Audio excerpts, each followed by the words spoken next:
Hello YouTube, I just finished the painting and also got a frame. It's this big landscape that I have been working on for a while, and it is from my home Iceland, Karmøy, where I grew up. Actually, we used to go there and swim in the winter. No, I'm sorry, in the summer. I mean, it's cold enough in summer. And it is a commission work from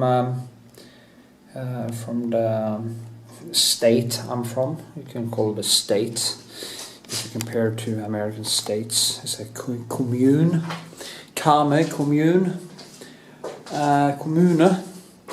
And I have been working quite rough with it. As you can see, the colors are layer upon layer upon layer, and this is quite a long video of the painting process, so it might be interesting for you. I talk about how I make all the different colors and stuff like that. Yeah, I think it became quite nice. It's still quite wet, so I have to send it off today. I'm going to send it off wet, so that's a nightmare. I have to bring my painting equipment to the opening where it's going to hang, and there's going to be unveiling and politicians and stuff like that coming. So it's actually going to be in humanist chapel where people marry without the gods present. Personally, I'm an atheist, so for me it's quite nice to paint something for a place people marry without the gods present. I like to say the gods because there are so many of them. Yeah, so that's what this video is about. Hope you enjoy it. As usual, I have to ask you to share my videos and put them into playlists, and subscribe to my channel, spread the word. And as I say, you can also go to my Patreon and become a patron if you want. You can check that out, and you can also donate a little bit if you would like to. So, and leave a comment if you wonder about something. I can answer some of your questions. Okay, until next time, thank you very much. Okie dokie dokie, here we go. You see, yeah. Okay, I'm gonna paint the biggest landscape I have ever done, and I'm gonna start with just getting the drawing in, so it's a little bit more ground and sky. So I guess the ground is coming up here somewhere, and it's kind of going just following here, coming here over the middle. There's some islands here. There's one there. It's hard to see exactly how big they are before you get into it, so it just approximately, this is how I do it. And it goes a little bit, yeah, it's basically you come down here and it's the same amount of sky and water. That's the nice thing with this.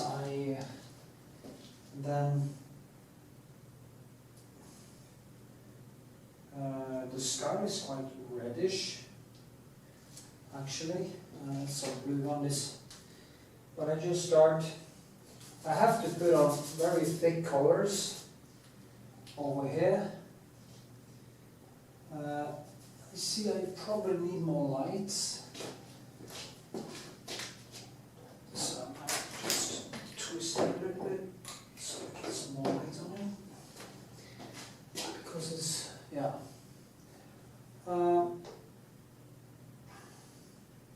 when you do a gazelle, I tend to do it quite rough.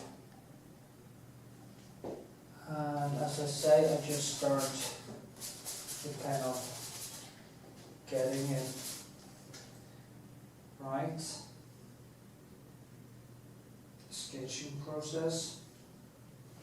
Maybe it's good to have the camera like this, but the point is that I just have to get into the flow. The sky is over there, goes all the way. It's with a small pencil. I should have some bigger pencils for this work. But yeah,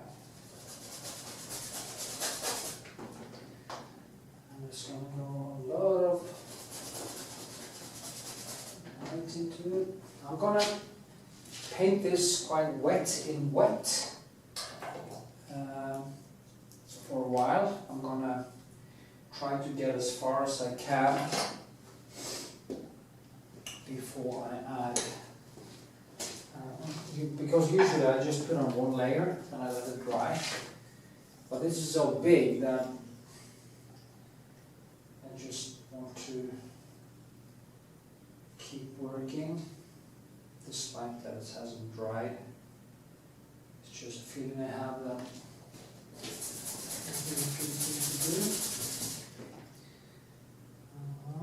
maybe I even need a bigger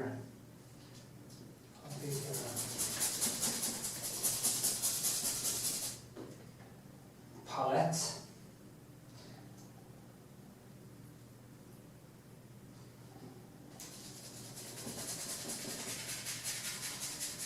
And put on a lot of white, and then after that I start to put on more white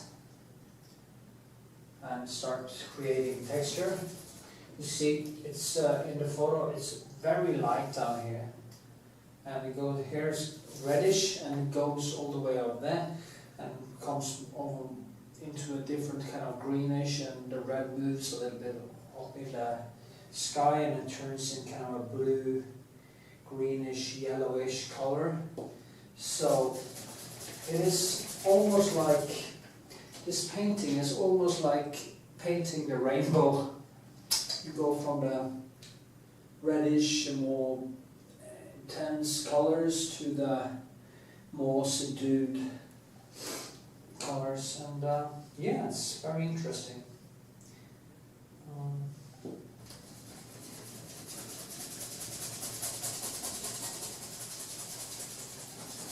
It's funny, I've been a little bit depressed this last week. I had a party last weekend, and some things that I struggled with came to the surface, and my brain always goes into this this blues afterwards, and because I use up all my dopamine, my head. But it's funny, when I put the pencil on the canvas, start painting, I kind of take away sting, take away the depression, and goes just right into flow, and kind of stabilizes probably my dopamine, endorphin flow into my brain. That's what happens. It's great.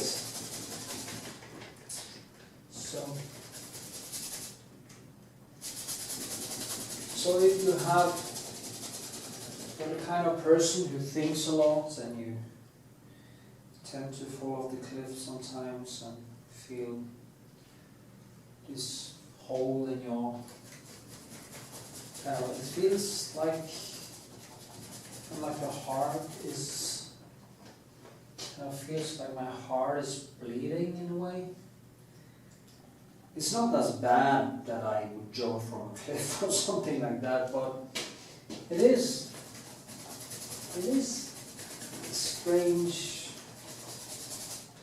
feeling of not being in touch with myself. And I hate not being in touch with myself. And this just puts me right back. It's like training, it's like walking, it's like dancing, just kissing. Not like sex, it's more like kissing, cuddling. Sometimes we reach the point of it feels like sex, but usually it's like kissing, cuddling, touching, smelling, having the sun in your face. I don't know. It's a great feeling. And when you stand there for a long time, it becomes into that dance thing, and my brain just goes into a whoa, it just feels so good. Yeah, that's why, even if you're not going to do this professionally like I do, just try it as a hobby.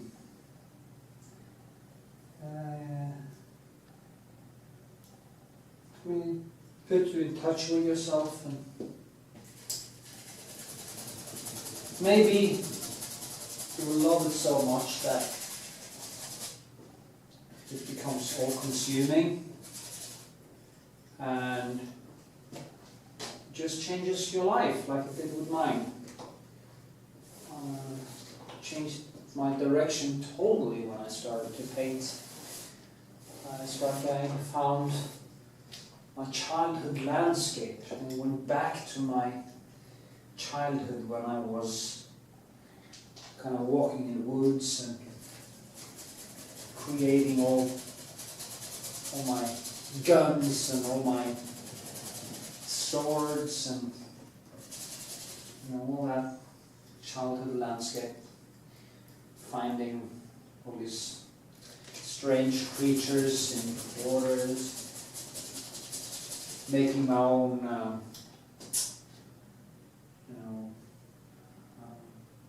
tanks with fish, what we call them. Whatever. I found a lot of creatures and made these things. I was really interested in nature as a kid. And so was my parents, and it's very creative parents. Then I became a welder, and I was welding, training, partying, and chasing girls. And then it became less and less training, painting, girls, and too much partying for a while. And then I went back to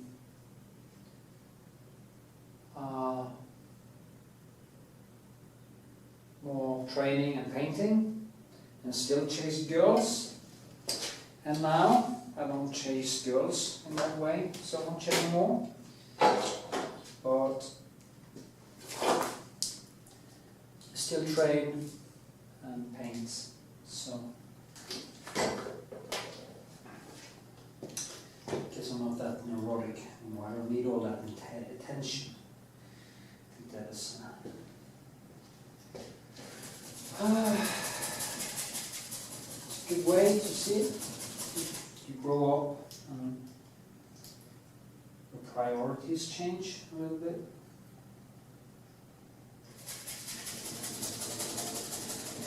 Anyway, blah blah blah, and I will now, okay, I'm going to show you where the sea is going to be. I will turn off the camera and I will paint for a couple of hours or something, and I will put it back on. Now, I mustn't do this mistake because the sea comes all the way over here. I thought for a second it was over there, but it isn't. It's all the way over here. And it comes in like this, like this. It comes in here. Goes all the way over here. And there's some rock coming down there. And the sea is just going out there.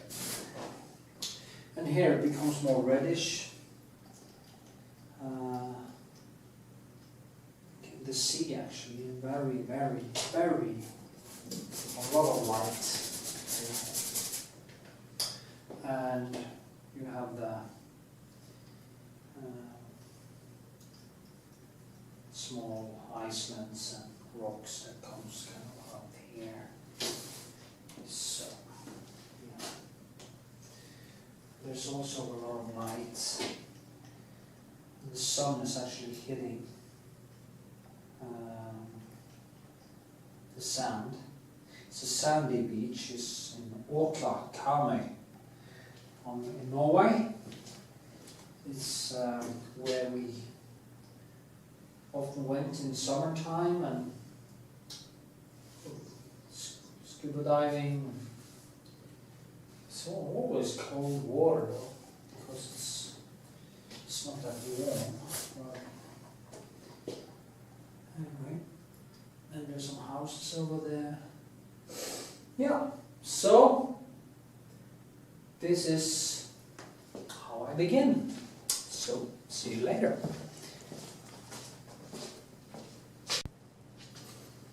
So I have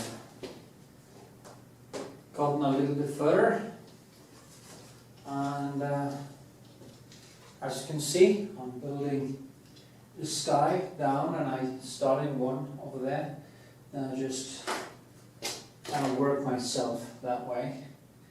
I'm trying to actually add a lot of paint so it doesn't dry that fast, so I can do what I was talking about. I can actually put on wet in wet for days on end. Now there's a line here. The sea is coming in here. There's a line of light going in there, and this, and there's a lot of bluish colors down here. Bluish, I don't know what kind of, it's hard to know. Anyway, there's a low sun, so it hits the top of the sand dunes in a way, and creates some kind of a spill. Play, no, that's not the right word. Yeah.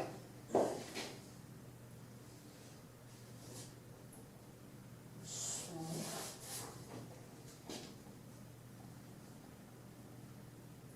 oh, the hell was that?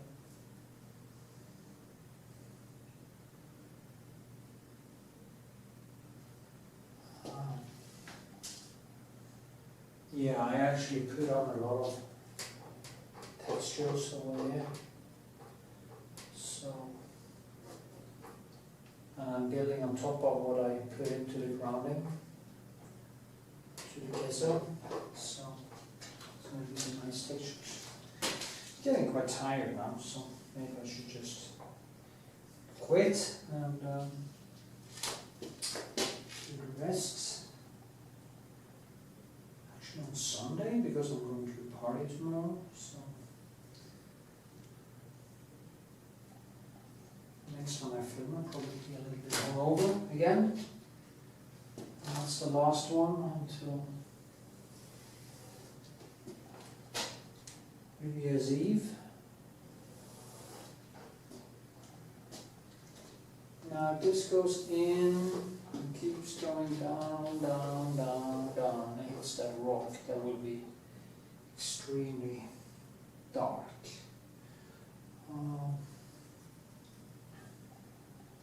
I'm just grabbing this paint now like it would be like it is thick as clay. The thing here, the sky, where it's blue, it's actually very present blue. I like that color because it's cold, but if it gets too much of it and there isn't enough warmth in the painting, it can actually die a little bit on the wrist, but luckily there's a lot of color in here, so I have a lot to work with. The sea is red to the blue, and it was the opposite, because the sea over here is quite red, and the sky over here is quite greenish actually, in a complementary color. So just, oh shit, just pour on some thick paint. Just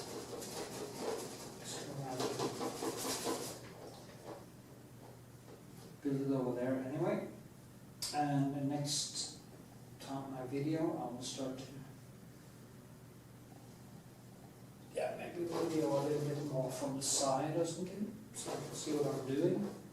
It's probably hard to see what I'm doing now, but as you can see, I'm just building.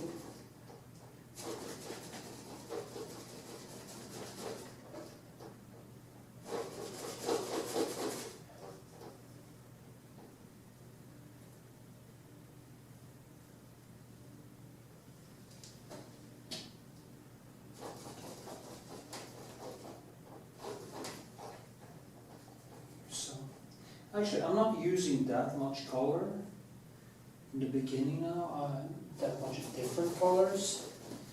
It goes always the green, the different blue, and some green, and some different reddish, like kaplak and stuff, but it's not that many different colors. I can start to put that in later.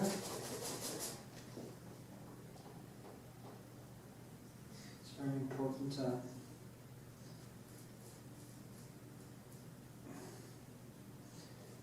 get that thing in. See it red and green. The world is built up of complementary colors. So it starts over there as red. Comes down to greenish and reddish over here.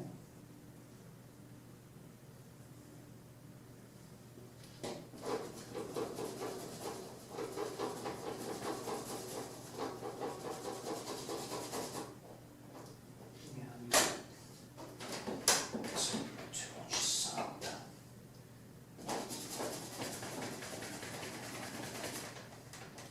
And there's a thin line of small islands and stuff.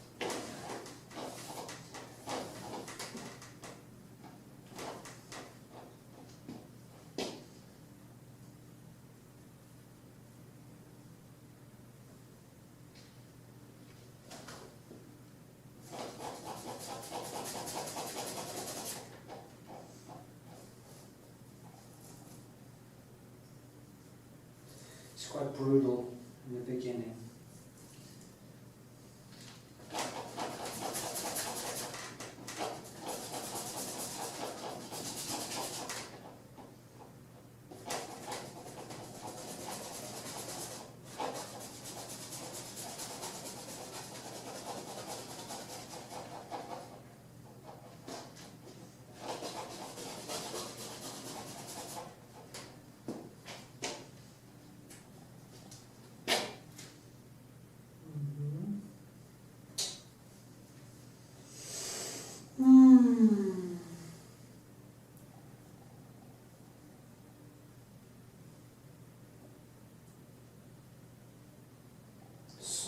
red. It needs more red here. Just walk around and let my intuition guide me. See, just put it on and then I start. I can also make it a little bit woolly. I've been doing that some places, the first layer, a little bit, so it doesn't actually, well, I do different strokes, different brush strokes, depends, but after a while I start to more center it, so I start to choose the different brush strokes and directions, but right now I just want to get in the whole thing, and then I start to measure and I start to move things around, find out exactly where things I want to be. It's such a big canvas, so it's actually problematic to get it right the first time. And since it's going to be in a public place, actually on the Iceland where I took the pictures, it's quite important that it is correct. So, oh, my house isn't there, it's over there. Stuff like that.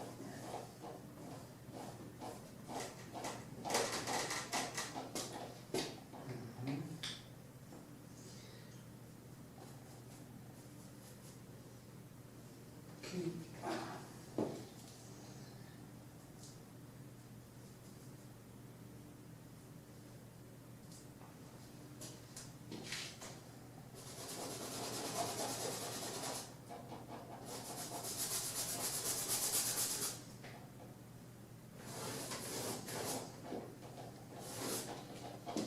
This is where the sea comes in.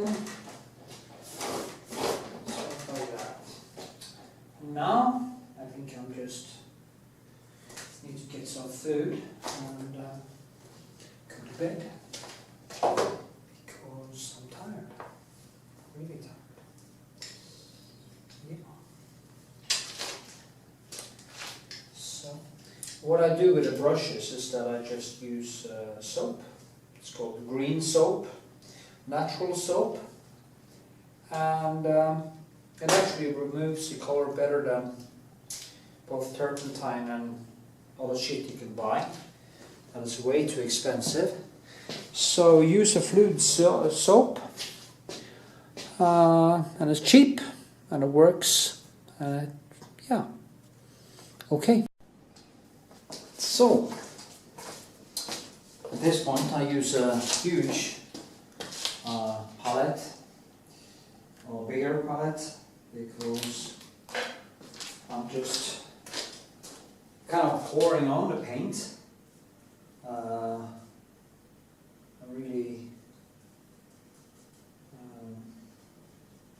It's a very rough process. I don't have to worry much about a lot of things and kind of getting the paint on the surface wet so that I can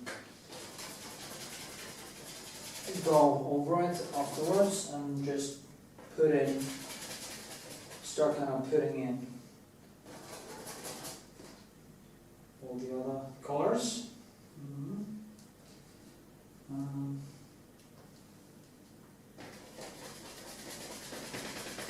It's a very rewarding process. It's kind of like eating pizza compared to broccoli, in a way, because you get this instant gratification in seeing that things happen. The most exhausting thing is actually when you go from the first sketch and then you start tearing down the sketch, and adding stuff, and sometimes you just feel like you go into limbo. You don't really know where to go, and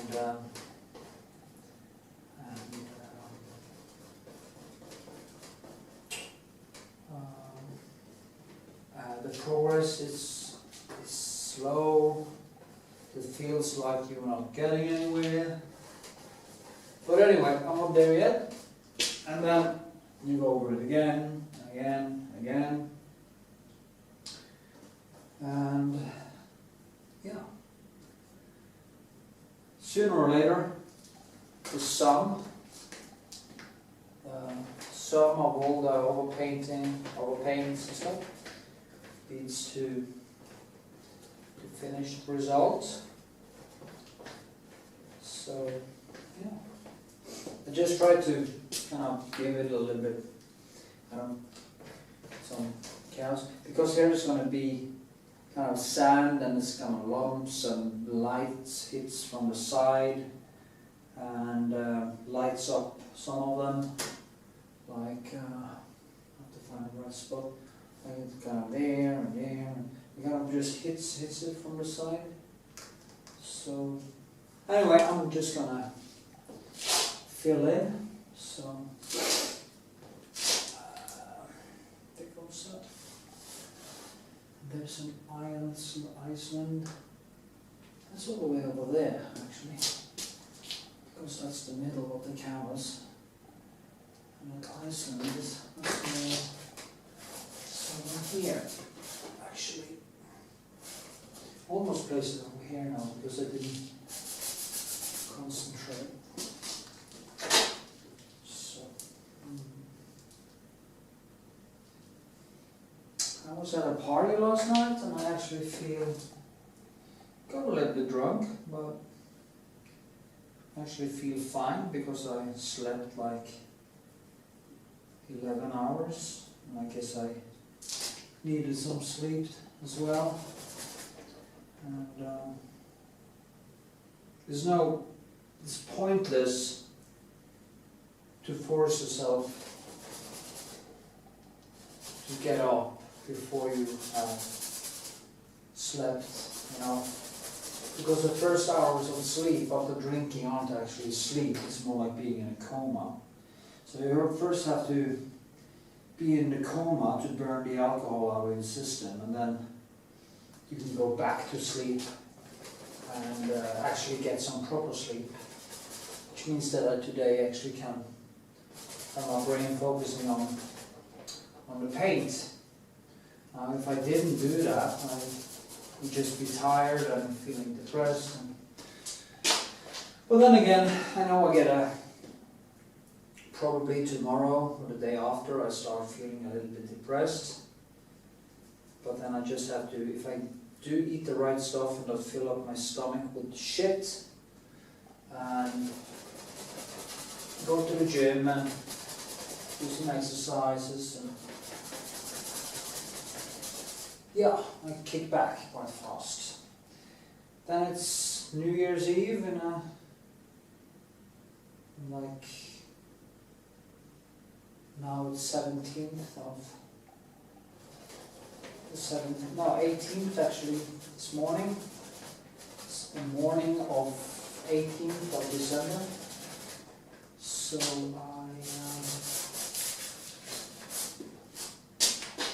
I guess the next party is New Year's Eve, and then I will have 3 months without any alcohol, and then just lose the last of my body fat, the last 6 kilos I was thinking about. And in 2nd of April I'm 50. I guess I'm throw a party, and hopefully it'll be a long time until next time. I have to focus solely on the paint for the next 30 years to get something done. I also have some books I want to write, and a lot of things I'm going to do with the time I have left in existence. So, yeah, that's my plan, and that is the only plan I have. Get shit done. I feel like I've done all the mistakes that can possibly be done in a lifetime, and I kept repeating them over and over again. And honestly, it's time to think big and get shit done.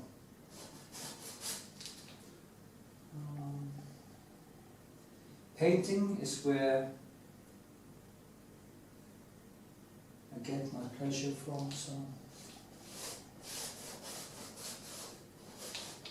you know, everybody people talk about finding love of their lives and blah blah blah blah blah. But I mean, relationships usually don't last. Friends come and go, and you can't really trust anything other than the work you put in, the pleasure that comes from creating stuff.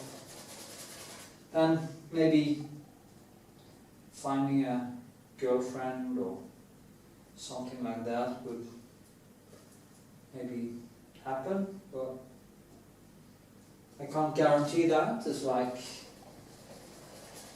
winning the lottery in a way, and I feel that I had my chances, so now it's this.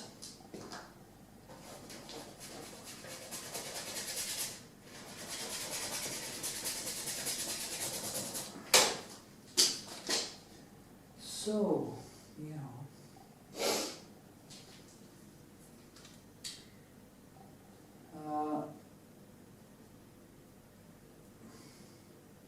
We put on more and more lights as I go over there, and also see what's behind there.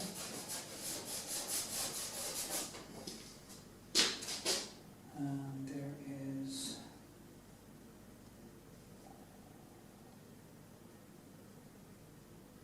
so.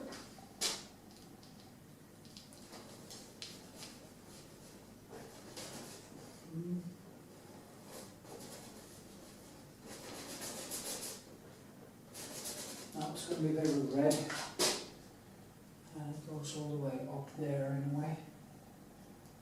So, yeah.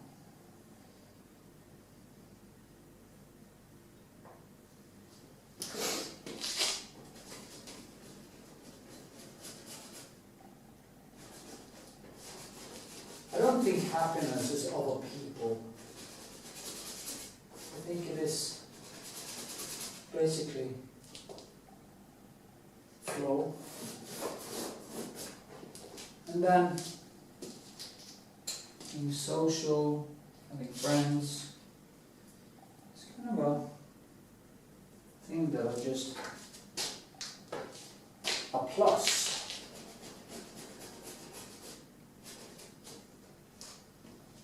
For as long as it lasts, and that is usually not that long anyway. So let's see, yeah. Okay. It kind of goes up here, I think.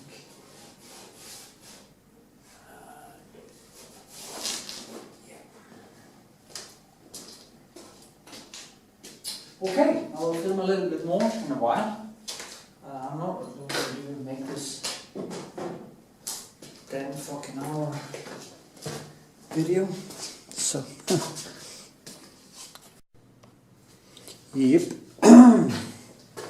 So now I have this part of the sketch left, and yeah, it took a couple of days, I'm sorry to say. Always takes a little bit more time than I think, and this is just the first sketch. tomorrow I need to get more blue and black and some other colors to keep painting. And I will start to go into add more differences in the layers. I think it's okay to get in the main motif before I go any further with it.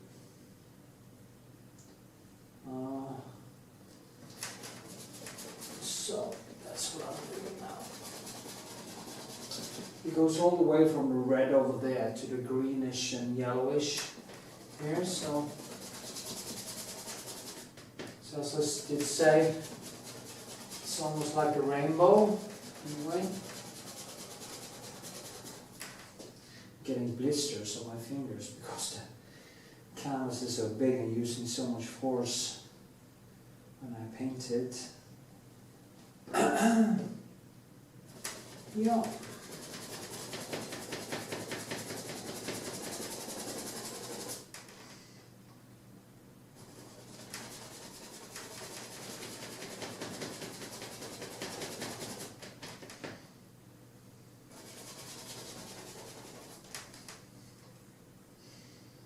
See, the blue goes up there, and then it goes all over to the reddish up here, and then down to the yellow and green, and then the sea is reddish again. So, yeah. It's going to be a lot of work getting into this. Because, well, yeah, I want it to feel like I can walk into it, so I have to get it to become that it kind of feels believable.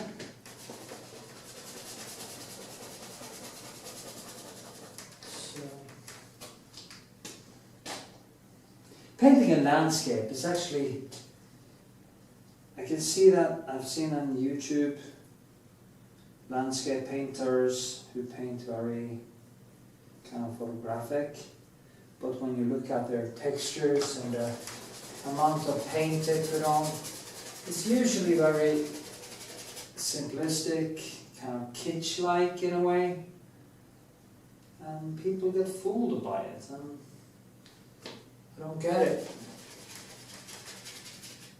I mean, if you're a landscape painter, you should study Turner or the impressionists and try to reach their level, which of course is quite impossible.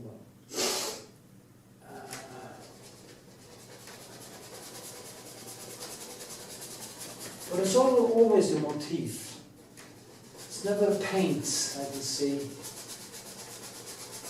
They use the paints to paint the motif instead of using the paint or the motif to create painting. So there, it's kind of turned on its head.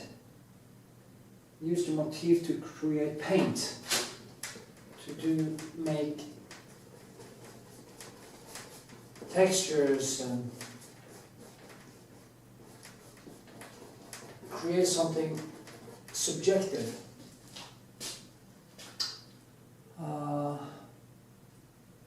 Instead of trying to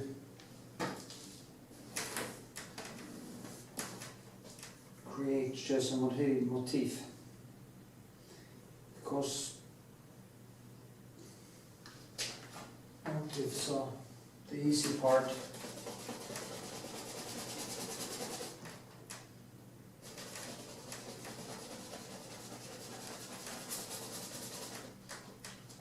More red up there. White. Almost out of white.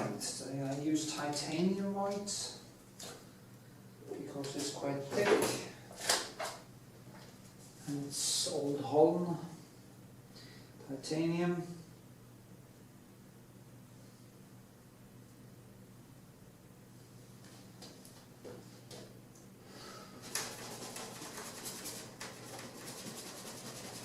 I noticed that I actually need to get some more light in here, because when I go all the way up here, I don't think I get enough light on the paint. So.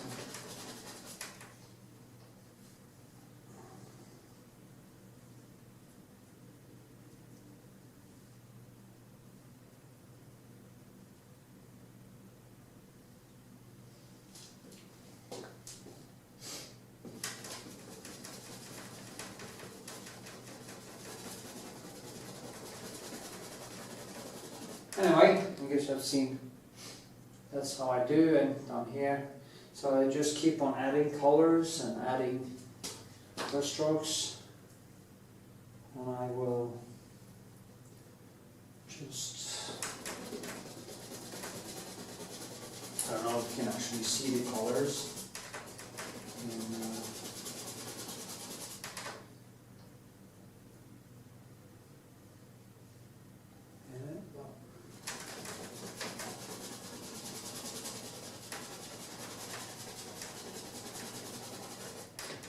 so all kinds of colors, yellows, blue, red, and that's in the sky. It's how it is. It's almost like you just keep.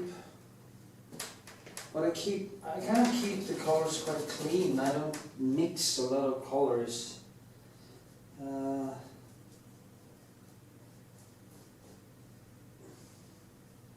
Kind of mix them on the canvas.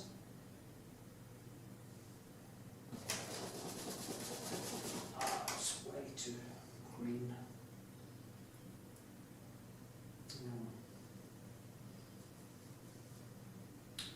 Then I just add some red and kind of mix it in with the other brush strokes.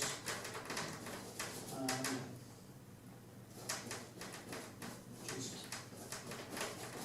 starts to fall into place.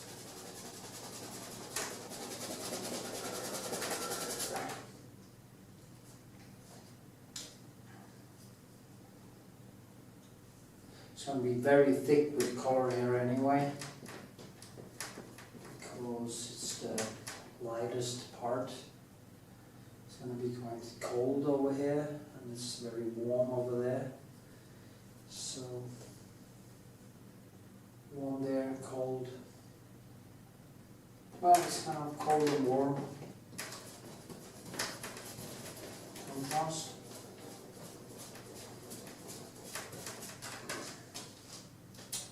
Yeah, I'm just going to turn off now, and I'm going to keep painting for a while, and then I'm going to show you again when it's finished. Okay, so I'm starting to mold this landscape. I'm working with brush strokes. I'm building, this is the second layer. The first layer I'm finished for Christmas, and now it's January 2008, and I'm just gonna keep adding brush strokes and nuances to it, details. It's a huge surface. So it's very easy to lose control of it. It's kind of usually when you work with a painting, you're smaller and you have kind of meant to be inside a certain distance to your eyes and stuff, but so it makes this one a little bit more difficult because it's so big, but then again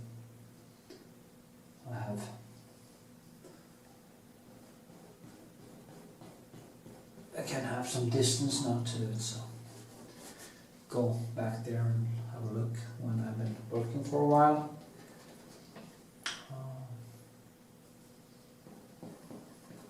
Funny working with these on such a big. I also have some bigger pencils. It's Da Vinci.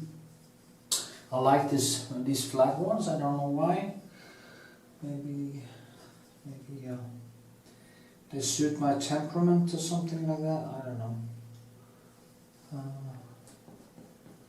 And I like the way they are adding the colors. They're quite cheap, so it doesn't cost too much, and I burn through a lot of them. So if I should use very high quality brushes, as I actually do in the end, it would cost a lot of money. So, especially when you sketch fresh canvas like this, it's only the grounding, you burn through these like crazy because the surface is more like sandpaper, but it's better now because it's more color on it, and the oil in the color makes it a little bit more slippery. So yeah,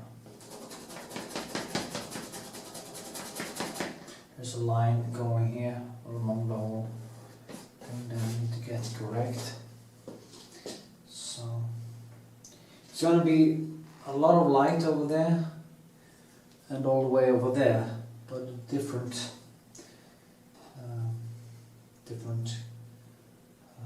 color spectrum. Warm, cold. So yeah.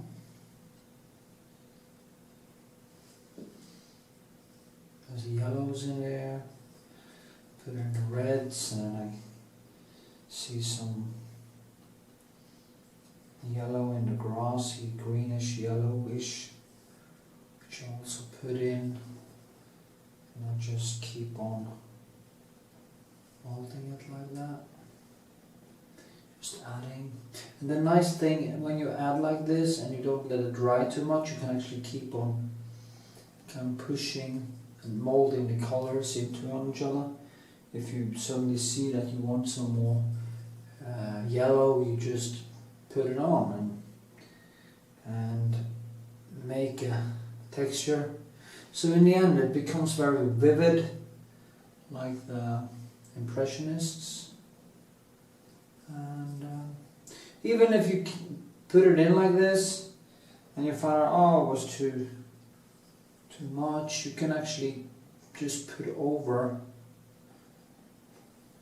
like that, and you get all the different colors inside that texture. And it's funny, because in the beginning when you paint, you only see the motif. You don't really see that. And when you learn that, it really becomes interesting. That is when painting becomes art, or it becomes aesthetics, or the subjective mind actually really goes into the deep flow and start creating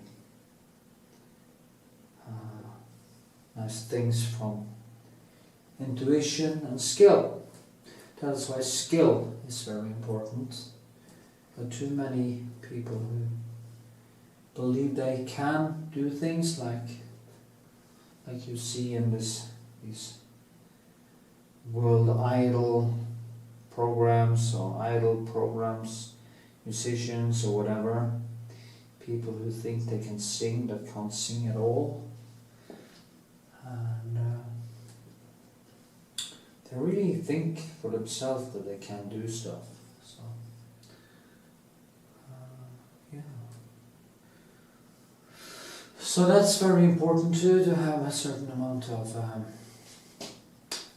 insights and be very self-critical to what you do. Extremely important. So yeah.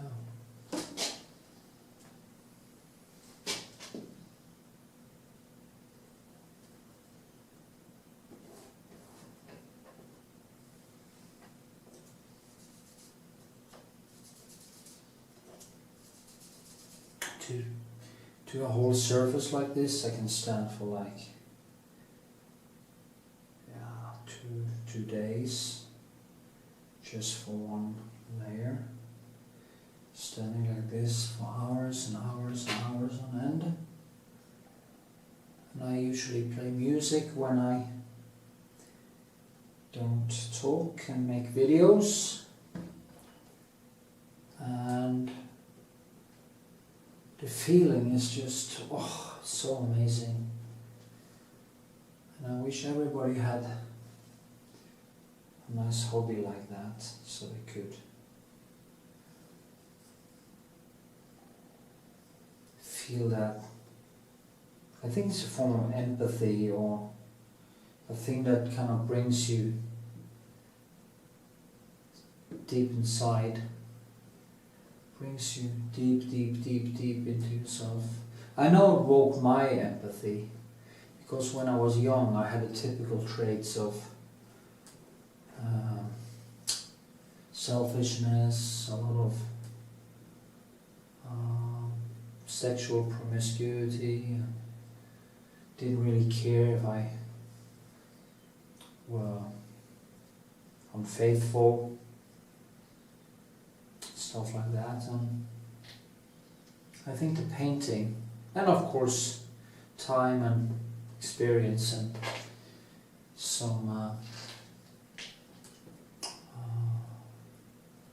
a couple of trips down into my darkness helped waking up the empathy again.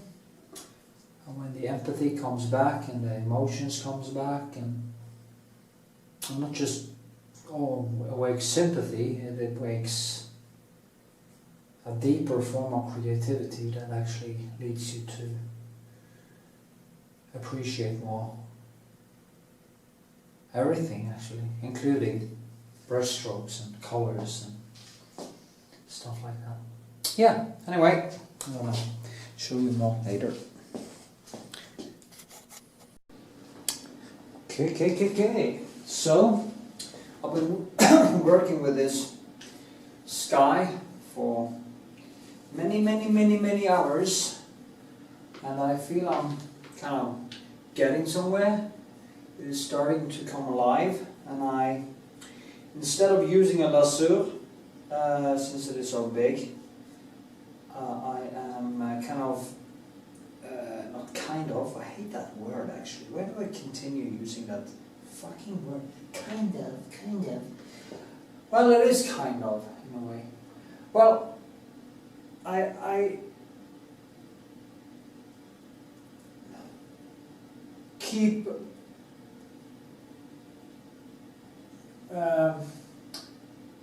molding the colors into one another,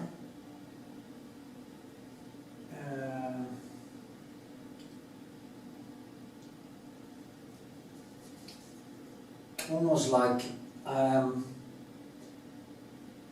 mixing them on the canvas. The greens and the blue and it's very limited actually. It's the yellow, different yellows, and 2 reds like Kraplak and Vermilion. Oh, three of them, or what's it called again? Cadmium, of course, cadmium. Blues, and of course the one of the most important ones are Prussian blue. I think it's the cold green. When you use this, it's really kicks some ass. But it's also possible to mix it with the different colors to get this kind of a feeling of motion. When you mix colors with each other, it almost becomes like when you put them beside each other or into each other in the brush strokes, they start to create this impressionist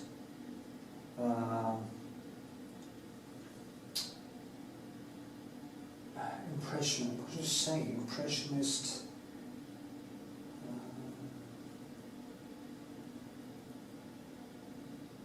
like the impressionist painting, fuck this. They used to put the colors beside each other. They just, but it's the same thing I do here in a way, just that I don't really mix them like this. I just kind of let them cross over each other, and I keep on mixing like this. So I don't make a mess out of the colors. I just kind of drag them into each other. So in the end you get this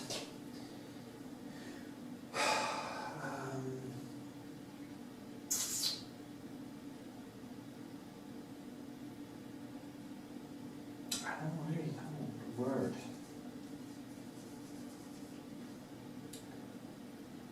It's kind of tingling. When you look at the sky, you get this intense feeling of color and kind of tingling.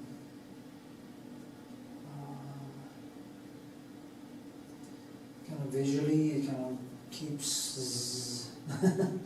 I don't know. I can't remember the word. So I should become better in English.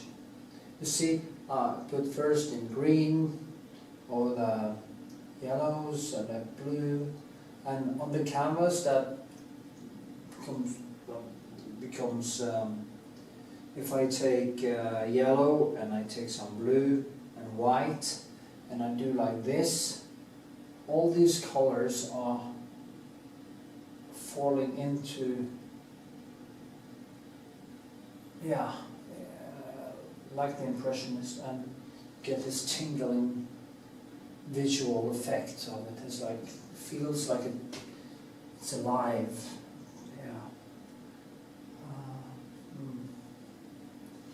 Anyway, that's how I create a sense of motion. And if you look at Rembrandt's paintings, some of them, or the paintings with a lot of color in them, you get that feeling that they are kind of moving about. So, and it has also to do with the amount of color I put on, how thick it is, the direction of the brush strokes and stuff like that. It's so much easier to paint when I'm not talking, and that's why I also made a flow with music, because when I get into that groove, it's like dance. I think maybe I was, it's more green up here. So now I'm starting to, when I move away, I can see, oh, it's a kind of a spot with red there that doesn't compute with the rest of the thing. So I need to push some more green into it to kind of link it to all the other things around. And I do paint wet in wet now, so if I want to link all this together, I just kind of keep on taking things from there and going down here, and I can kind of link it more and more together, so the whole surface feels like it's,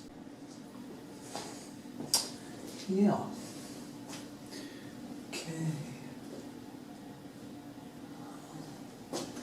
Now I'm building, as you see here, linking the background, or here. Getting tired. I've been working for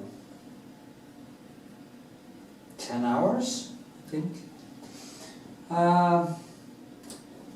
Now I'm gonna paint here, and now after a while I'll start to link the sky and the ground and the sea together.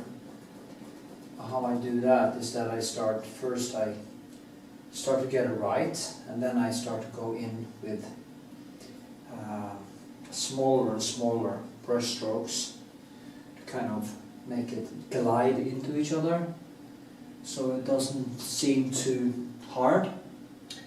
And that is very important if you're gonna paint a landscape, because especially when it's so far in there. And I'm using a photograph, so it's very easy for my eyes to get tricked into believing that it's a very hard line. People tend to just push in some black and, you know, stuff like that. But if you start looking, it is the same colors in a way, except from a few maybe brown, reddish ones that are in the rest of it. You just have to use more or less of the darker or lighter colors. So I guess that is what I'm trying to do. And the reds and the greens and everything, it's reflected in here, so just have to keep on building it. So I have a small, quite small photo, and it's a big painting, so it's quite hard to see. But I might print some bigger ones one day.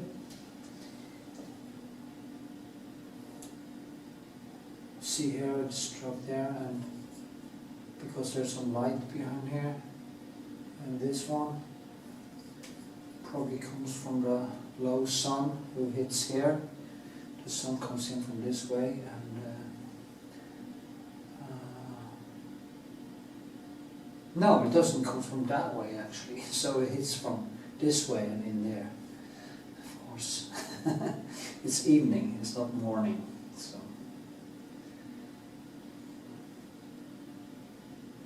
got confused there for a second. Anyway,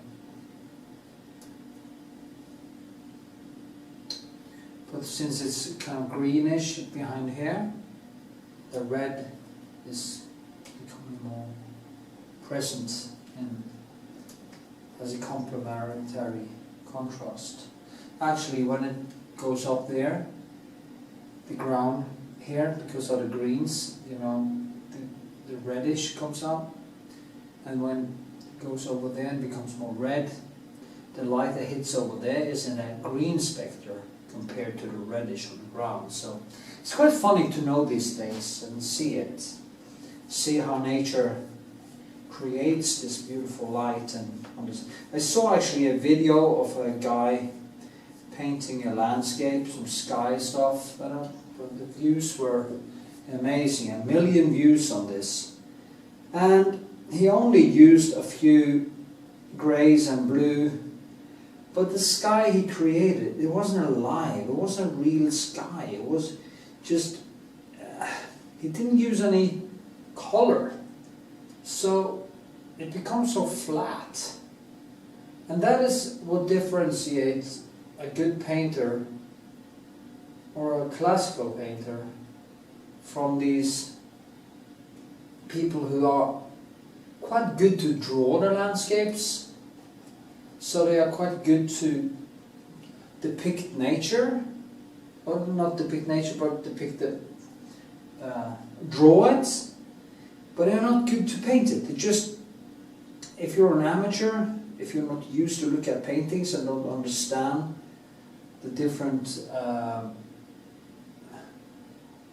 how nature works, how the rainbow actually works, they are able to trick you into believing that it's a good landscape. But it isn't. It's just a cheap representation of a beautiful reality.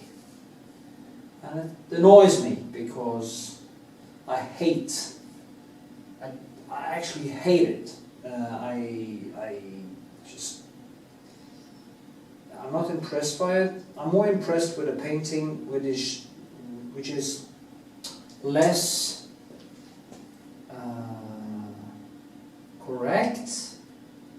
more alive. And for it to be alive, you have to learn how to use color. You have to understand how nature creates it. The sky isn't just blue with some nuances and some black under this, nuances under the shadow. It's bubbling of color. It's the color that gives the light life. People ask me how I paint light, and I paint light the same way as a rainbow paints light, or nature paints.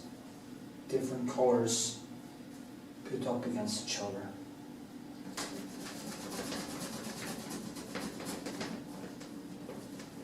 That was actually why I fell in love with painting in the beginning, because I was looking at the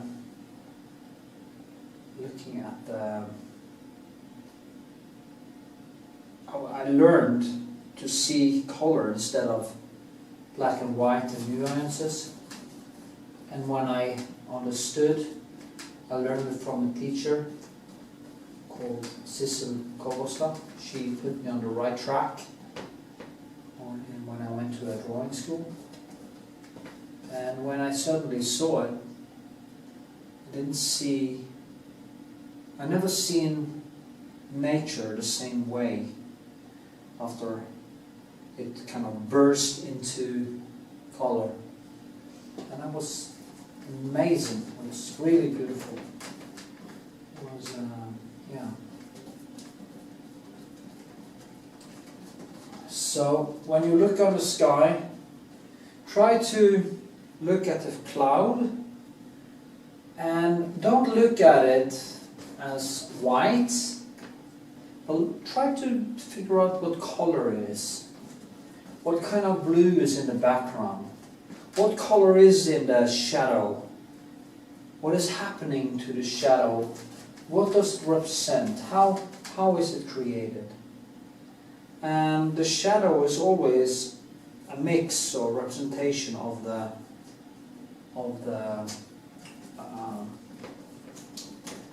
it's kind of a representation of the color behind the cloud, behind the white. If it's blue, it's orange or reddish, and it's a mix between those things in the shadows. So that is how you make the shadow come alive. That is why the spear of Rembrandt in the Night Watch kind of sticks out of the painting, because I have used both texture and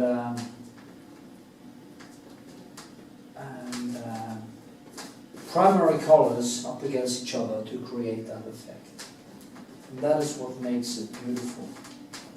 So when you look at it on a shadow that hits a wall, or the sun hits the wall and there's a shadow, try to see what color is in the bright part.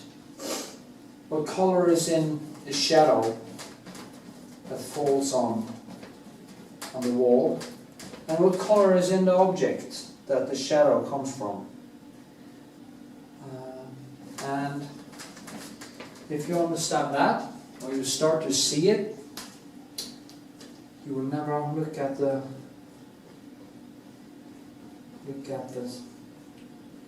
world in the same way. And it starts bubbling in color instead of nuance. It's beautiful. I didn't see that before I started to paint or to look at it. And that is how Goethe built his color circle. And Rembrandt actually, they did it without knowing the physics. But today we know the physics, how different elements create different colors. Yeah.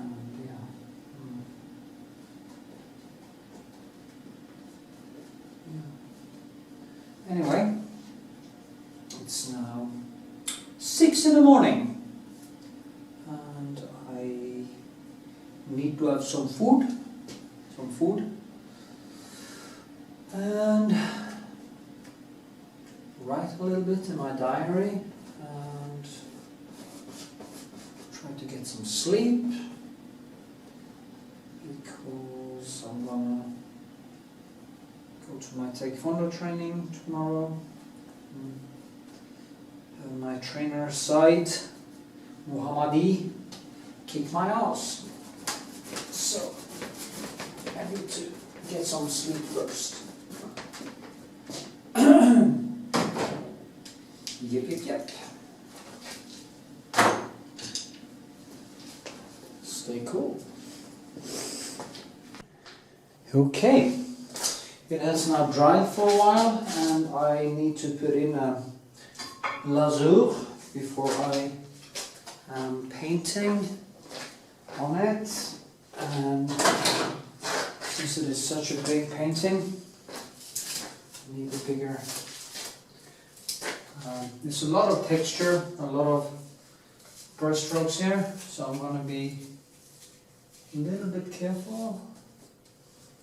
I take the medium, which is 70% turpentine, and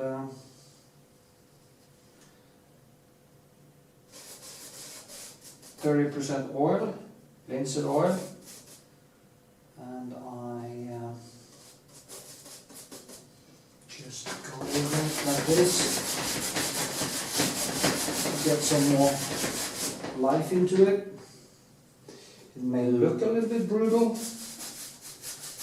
but I find it to be quite necessary to get a fresh start. After it has dried, it might be a little bit hard to get into it, and this helps because it kind of feels like it's a little bit wet in wet when you start on top of it again. And as I said before in many videos, it also adds a color that will go into the new brush strokes as I put them on. Now, after layers like that, I'm not concerned with that is too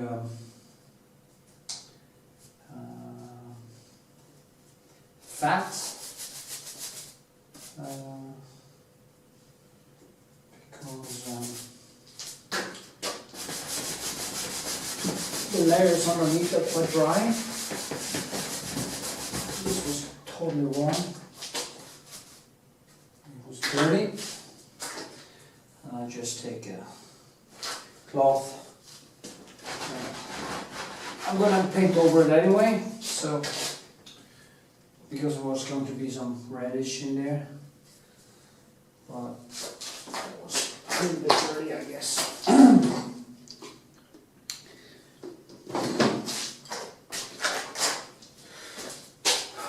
So this,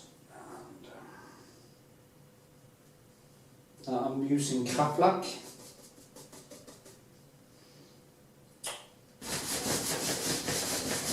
And you see the colors underneath also comes out. So I'm just going to start working that way, and I'm going to go over it maybe 3 times before it's finished.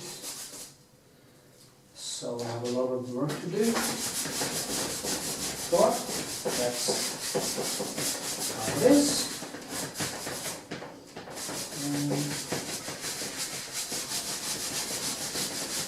Quite enjoyable work because it's quite open and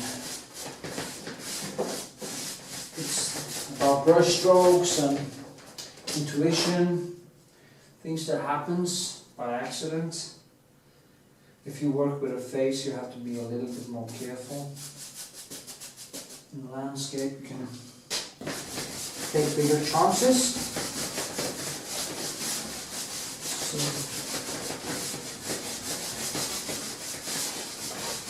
yeah, this is kind of do it.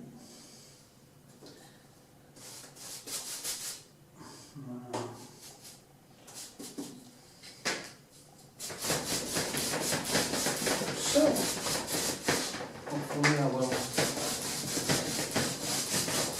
get over every chunk. Okay, time to start painting.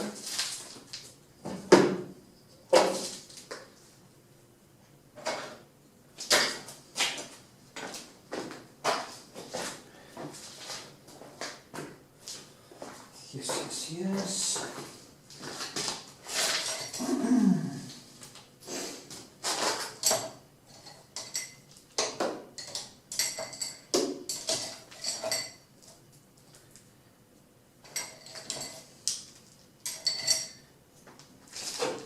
So,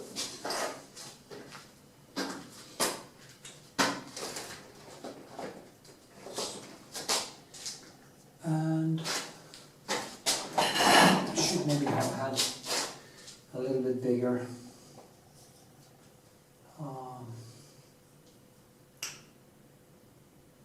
photographs to work from. I might print out some, but maybe it's enough. Time will show. So you just have to start somewhere, the first stroke, and then you just keep working.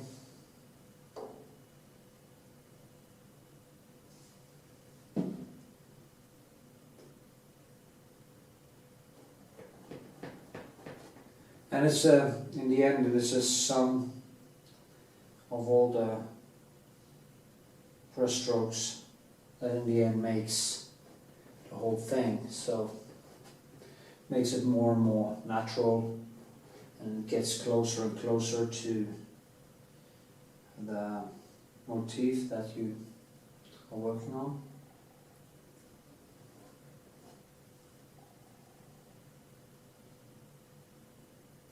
So yeah.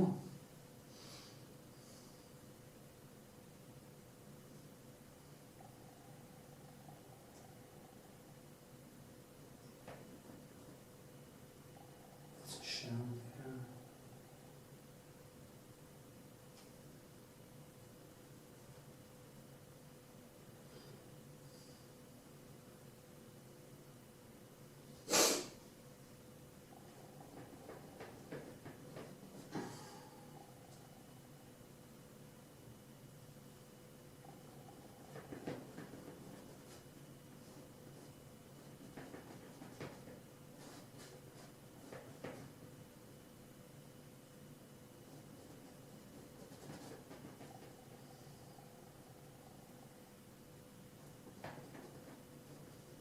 You can paint wet in wet for days.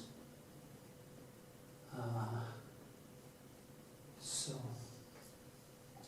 it's going to be quite nice to just keep adding color more and more and more, and see how it just grows.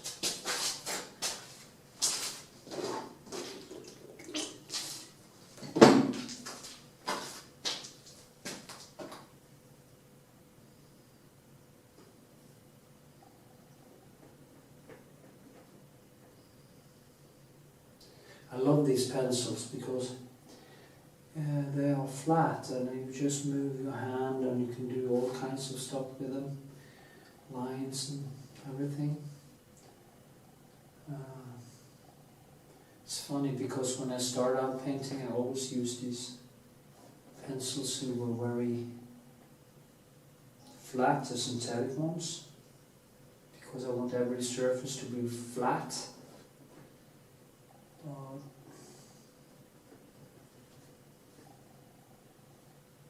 Now I really prefer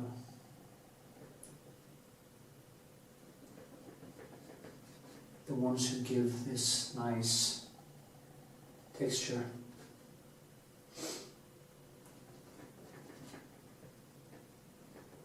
This is a commission work from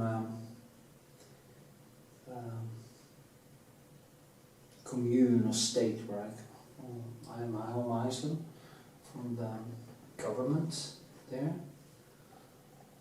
and which makes it a little bit more important that it becomes a very nice painting. It's always, of course, important, but when it's going to be in a public place for a long time, actually in a humanist chapel, where people get married without the God's presence. I like to say the gods, because there are so many of them. So yeah, I kind of like to play around with this. Just be some light in there, and yeah, it's gonna be fun.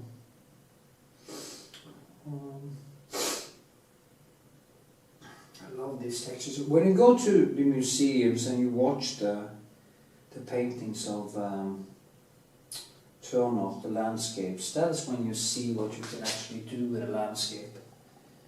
How much you can use your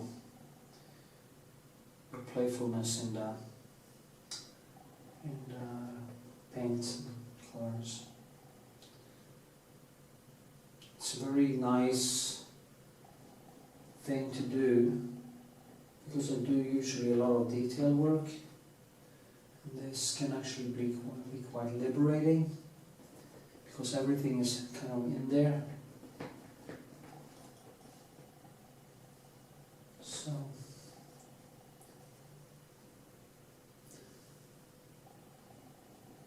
and it's funny, because I pick up information every time I turn my head. I just pick up information, and my brain gets more and more focused, even if it is a small, very small photograph. My brain just keeps picking up stuff, seeing more and more, putting things into context.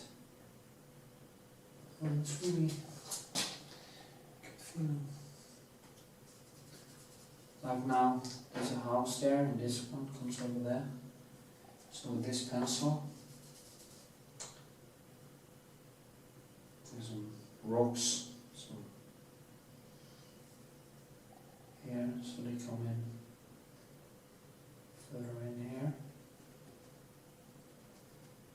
And there's light behind there.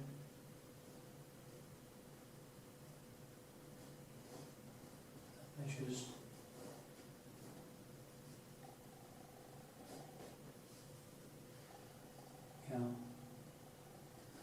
here.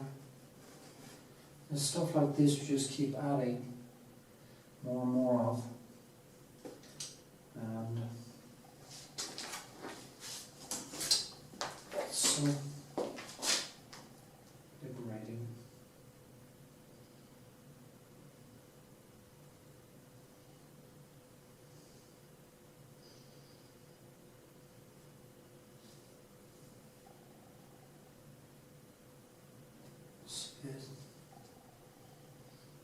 And I drag it down like this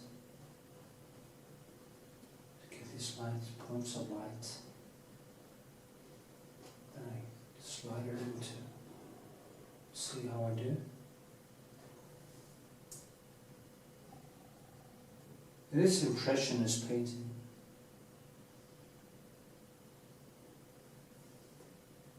And I always called myself a closet expressionist, impressionist. I like to exaggerate the colors, and that is why I can never become a photorealist, even if I wanted to, because it's not in my temper. My temper is more an expressionist. So I can see that when I paint. There's a tendency to exaggerate. Oh, I just love this. This is life. Doing stuff you love.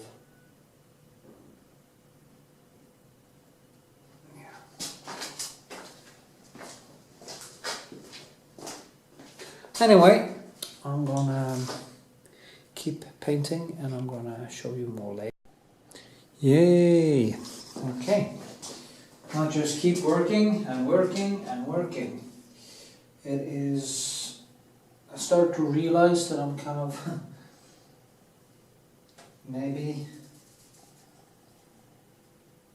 there isn't so much time that I need, but I just have to stand here for 12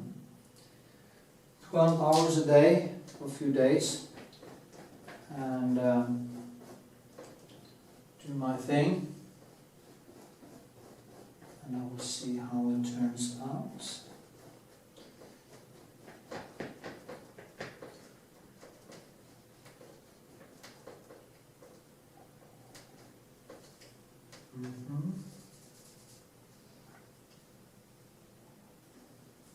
It's quite small photos I'm painting from, so usually I print them bigger. I haven't got around to it. That may be okay, it doesn't matter that much. Let's see, there's a house here somewhere, and something behind there. There's a longer, I can just put in the lights, because it's low light, so there's some reddish yellow in the light. And I think it's about, I'm trying to measure everything, compare to, there's a house. I think it's over here. So I just put it in there,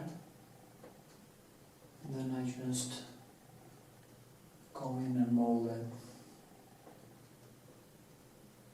It can't be there. Oh yeah, okay, like this. Because there's one behind there.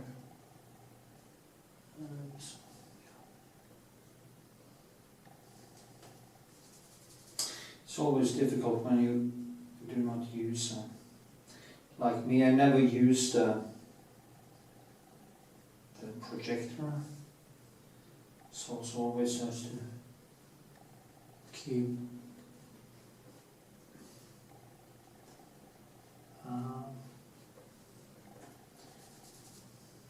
keep moving stuff around.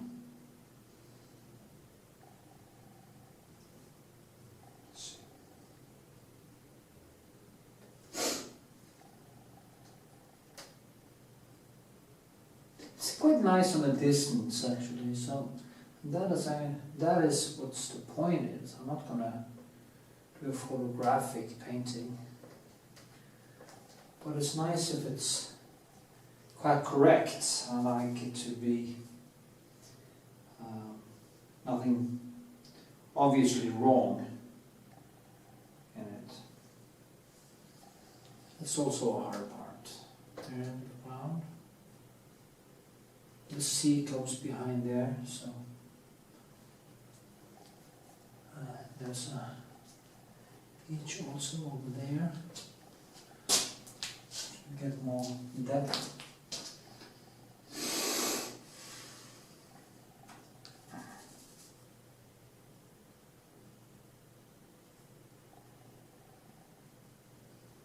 Did a little mistake because I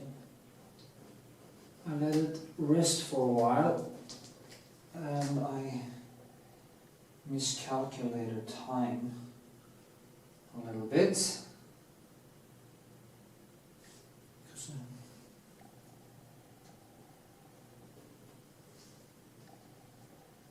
But I also work very well under pressure, because I always get into this deepity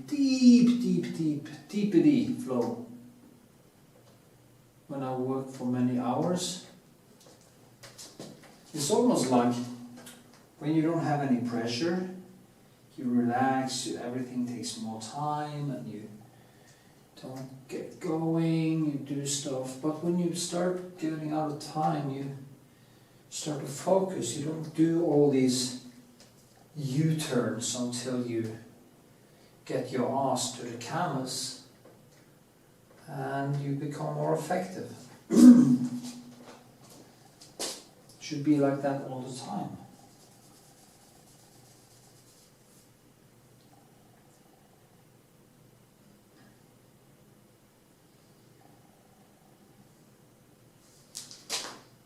Some light hitting here.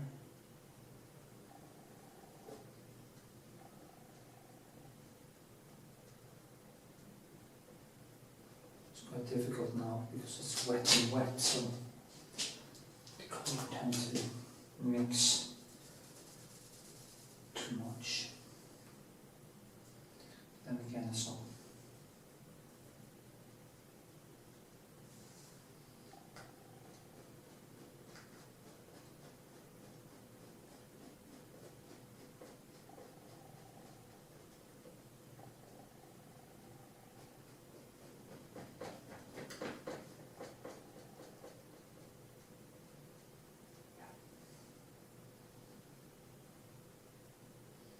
It's the third palette today. And sometimes you just have to change the palette because it becomes so dirty, so wet, and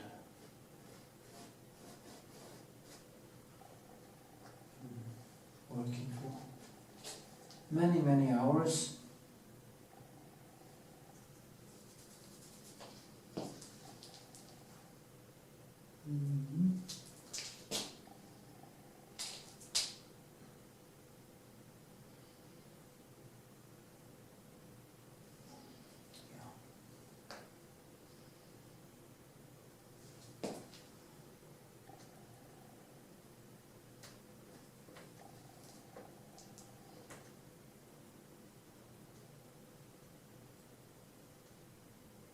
It's a huge canvas, so being able to control the whole thing is a challenge too.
This one has come a little bit more.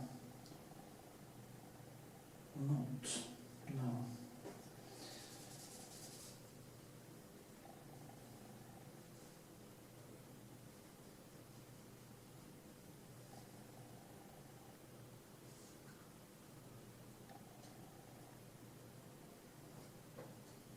Yeah, it's better. Now see, I go that way. The color, because sea. I see the sea as this way. And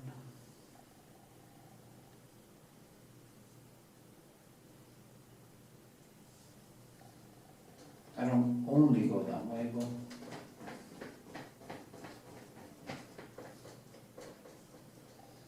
there has to be some logic to the brush strokes.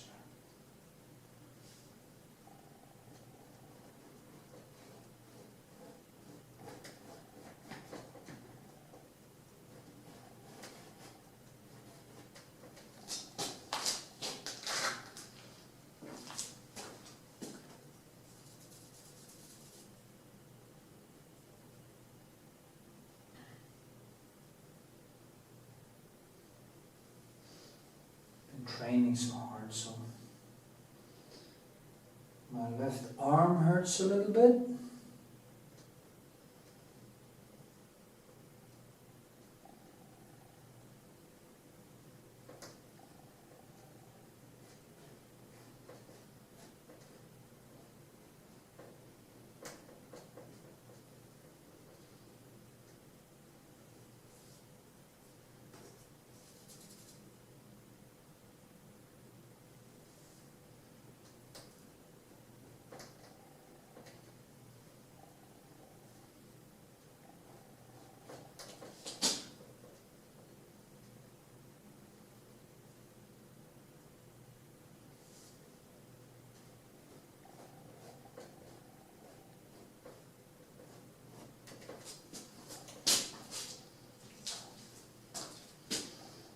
To get this each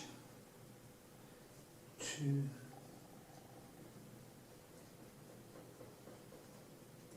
the transition from the water to the beach.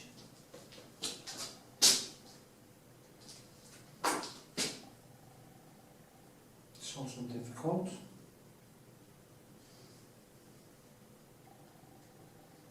Small thin wave here.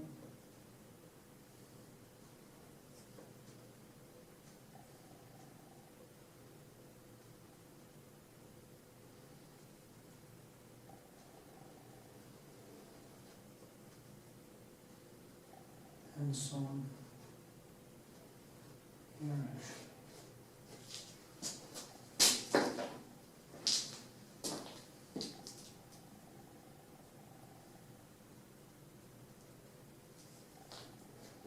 This has to be brighter.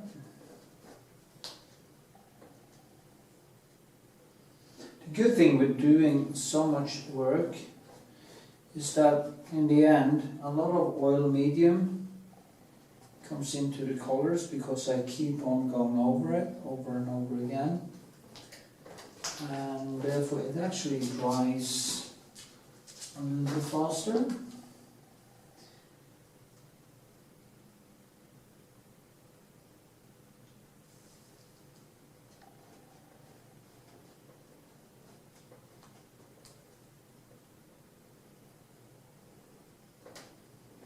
And if you keep the room a little bit warm, or hang it up and have some ovens over it, under it, sorry, that can also help.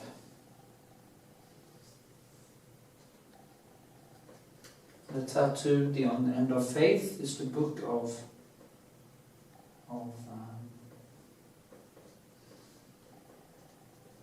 Sam Harris. About atheism and religion, and reason.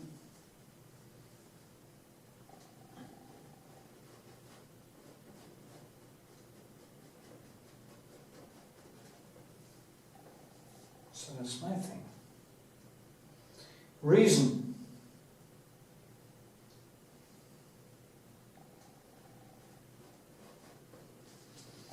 Yeah, something happened. A lot of stuff happening over here, and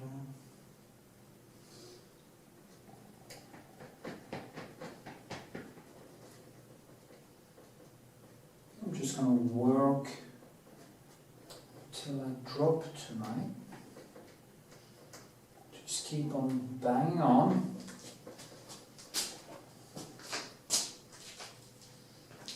The thing is, this line is very bright. It's a thin line, which is actually tricking me into believing that it's brighter than it is.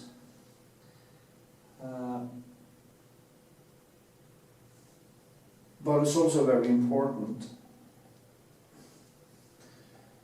And sometimes it isn't necessarily so bright. It is actually just a little bit dark around it. And there's a lot of blue in this picture. So if I tone down around it, tend to give it a bigger punch. Some more zest.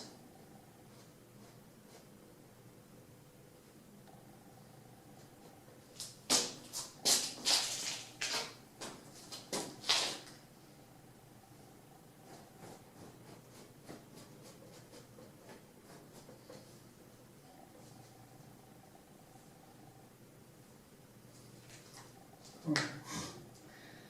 Yeah, I should stay over here.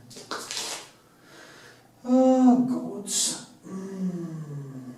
Now we'll go in, and since it's also wet, I can keep molding it like this, going in with more detail, putting colors into. When it dries a little bit, I can also put in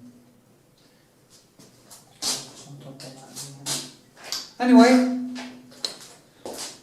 gonna film more later. So there we are again.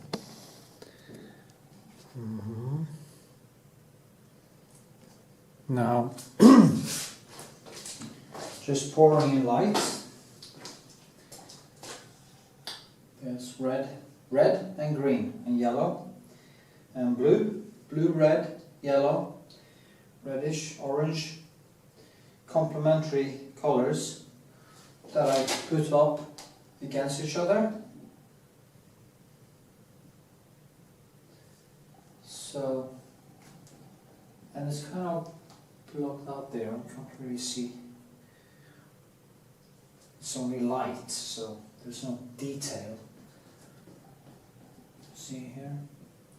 That's the alizarin or kaplak color. It's very important.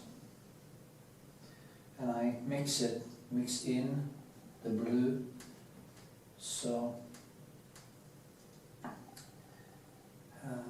mix it on the canvas, so we kind of fall into the cracks and the brush strokes.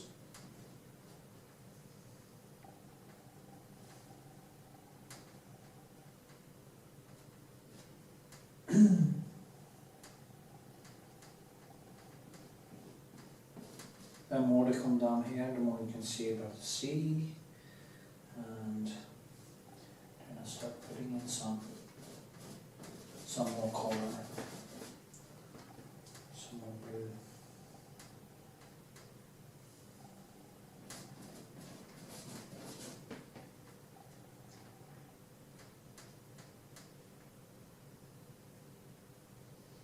Probably hang this painting on the wall wet.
now I'm going to start working more closely with the details down here, everywhere. I think I have to put in like 12 hours straight for at least 2 more nights or days, and then just do some nice detail. After that, I shouldn't have taken a break from it that way. Now it's nice to see how the green just starts to, green and yellow starts to come alive when I put more light on the sea here. It's just, the complementary contrast just comes alive, like a barrage of light. So, yeah.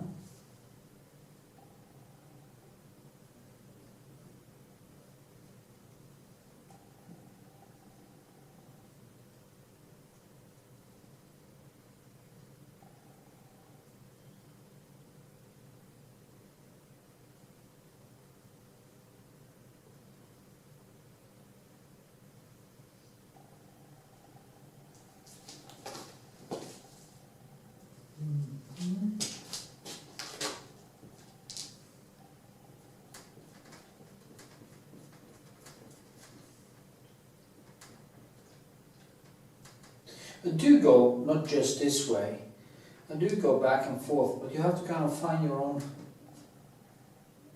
way, which is best for you.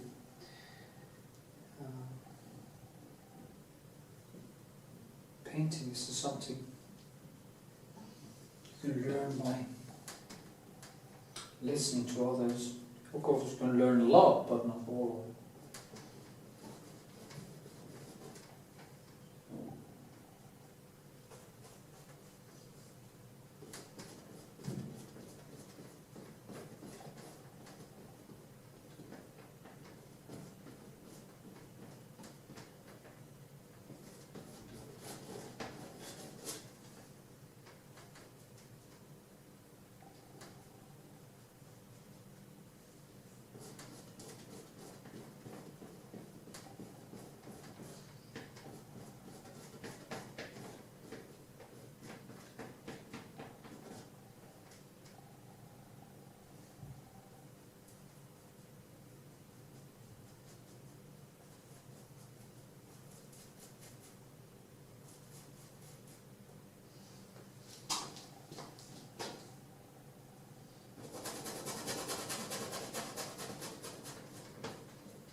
Some greenish into it too, so I get a more complementary contrast around here.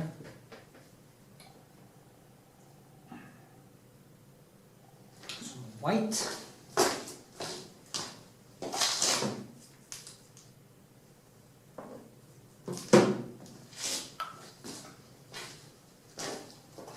It's going to be nice because tomorrow I'm going to go in with thinner layers with only colors and stuff, and I'll start doing like this. Start doing molding in colors into the kind of wet paint and give it some textures and structures.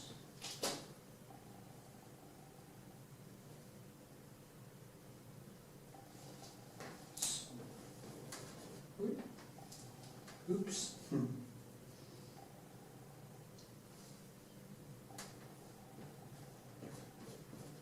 Drag it down, then I drag it this way. So that's how I mix it. You know, you see the yellows and the reds, and they just mix in there.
birds in their movie.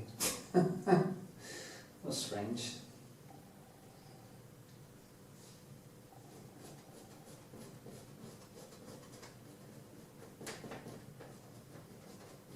Okay. Yeah.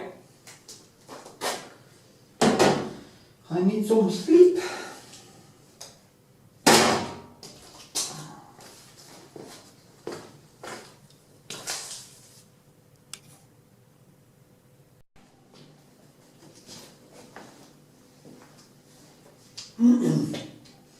Yay. Just keep working and working and working. Now I'm trying to put in get this to start living. So what I do, I just kind of thinking a little bit impressionistic, so I just keep adding different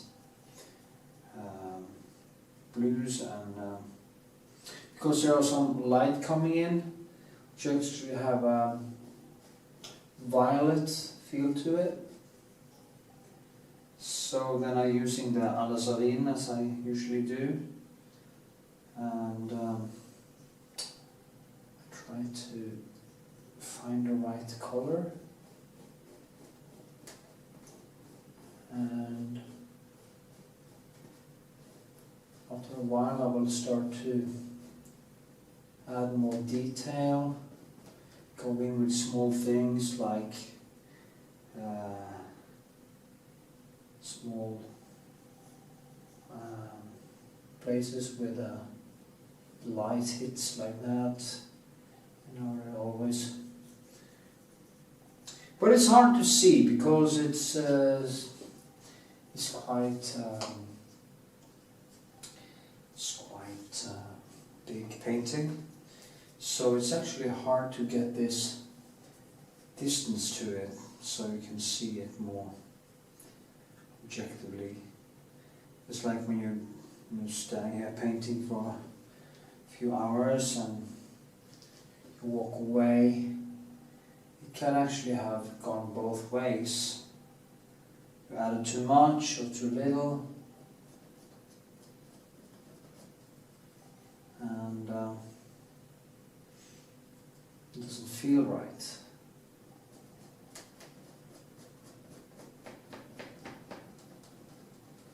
There's some waves coming in. They are in layers like this. So kind of just follow the direction of the waves coming in. Like this, and so after a while I will also make this a little bit more clear. But I have to be careful with lines because they will tend to, so when you put in a line, I usually do like this to loosen it up a little bit. Same thing there. You can sharpen it with other colors. Both under. Like this, we sharpen it.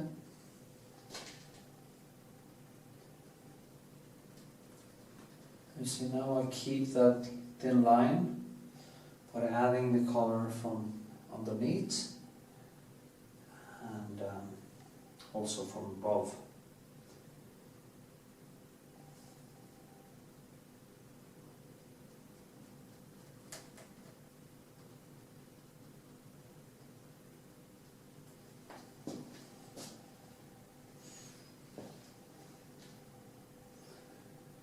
I should have had some bigger photos. I'm actually running out of time, and that's my biggest problem now because this project has been growing on me. So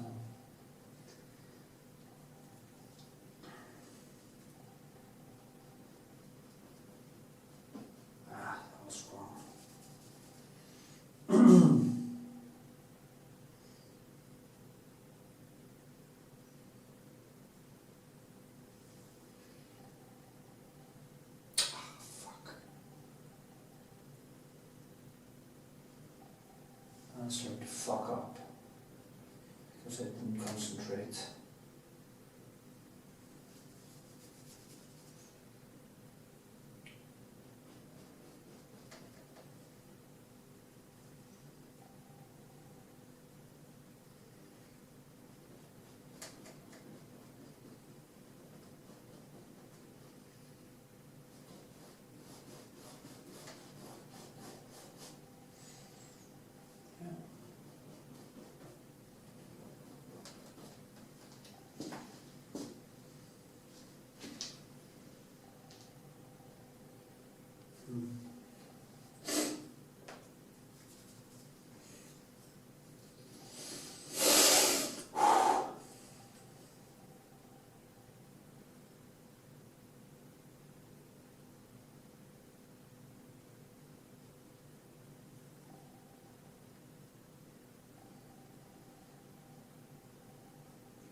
Correct this line a little bit.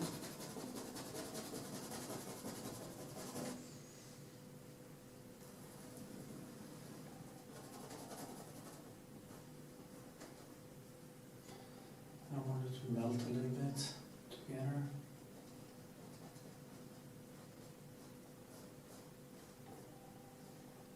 So yeah. Okay.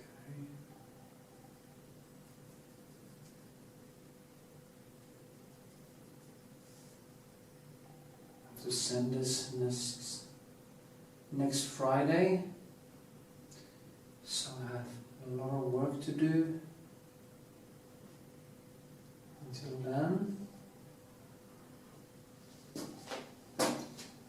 But I think when I start to get all the small things right, it will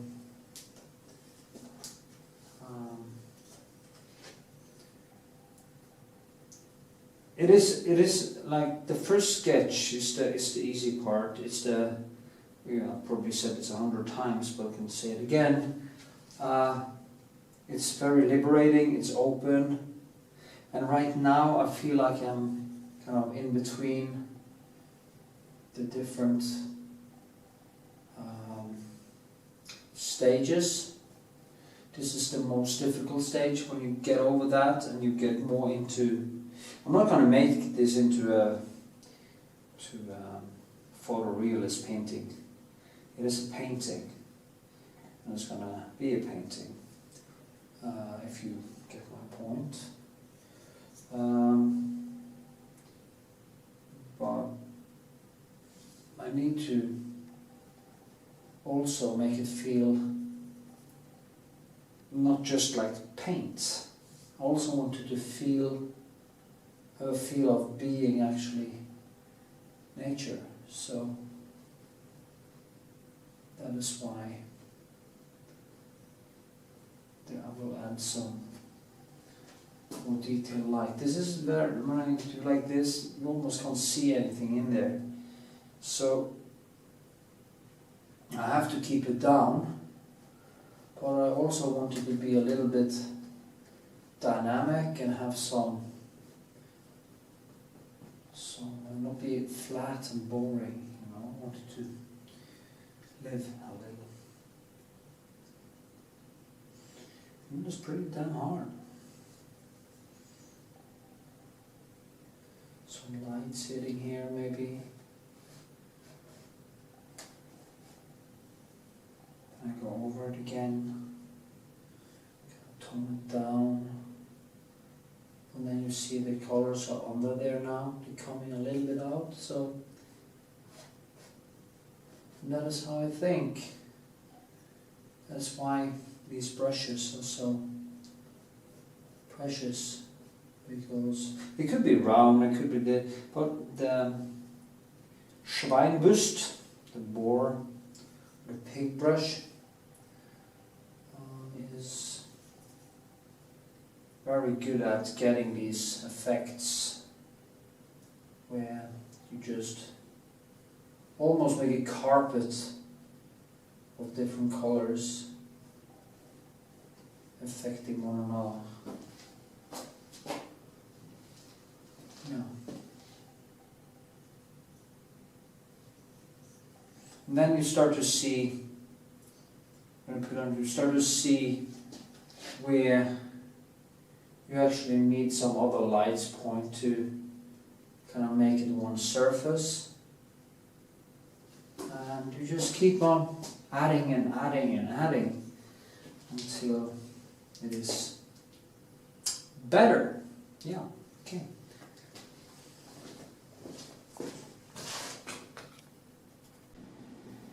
Yay.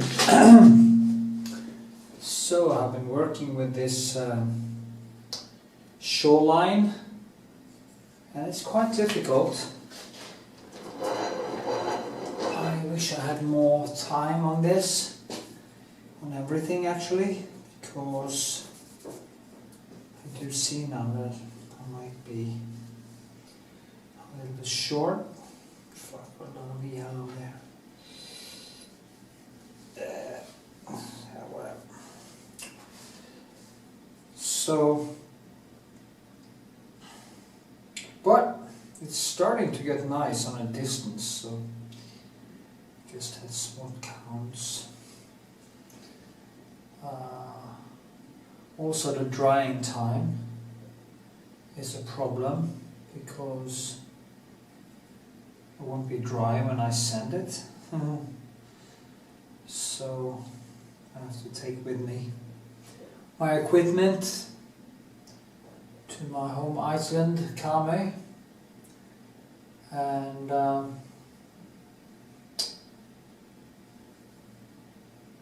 fix up some stuff if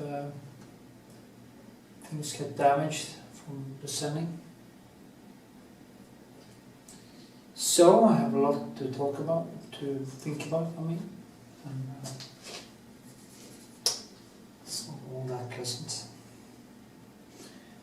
But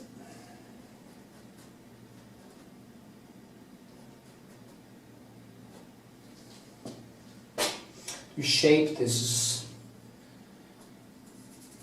is a challenge, to find the right shape of the waves and work with the lines here, and then I'm going to have to kind of go in like this to make wave number 2 go like this. It's funny, it's 4 meters, 135, and you stand around with a pencil like this, it tends to take a lot of time.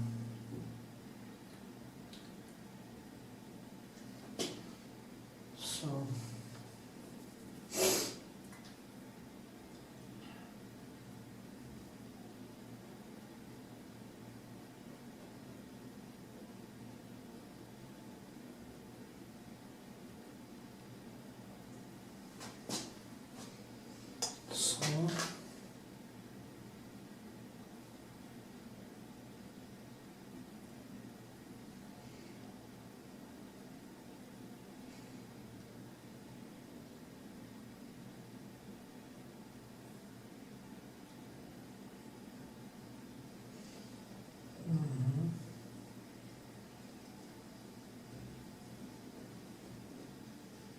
it's pure colors I put on now. Almost used blue and ultramarine and different colors. That's just straight on. Then I mix them, of course on the canvas. And some white.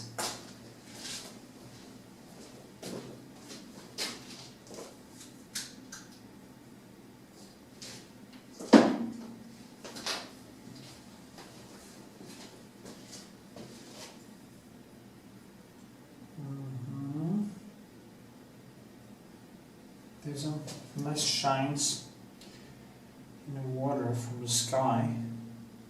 And the sky always reflects itself in the sea. So it's a good principle to repeat some of the colors you have in the sky, in the sea.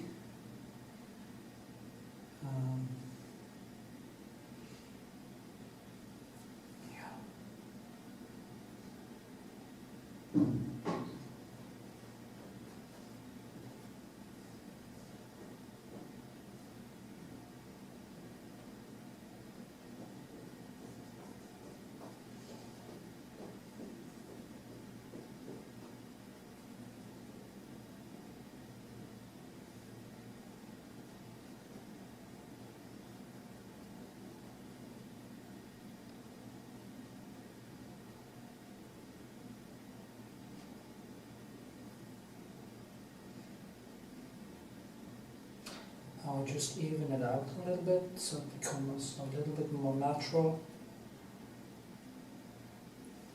You don't want it to be drawn, and you don't want it to be too weak either, so it is a daunting task to finish this in 2 more days, but I think it's possible.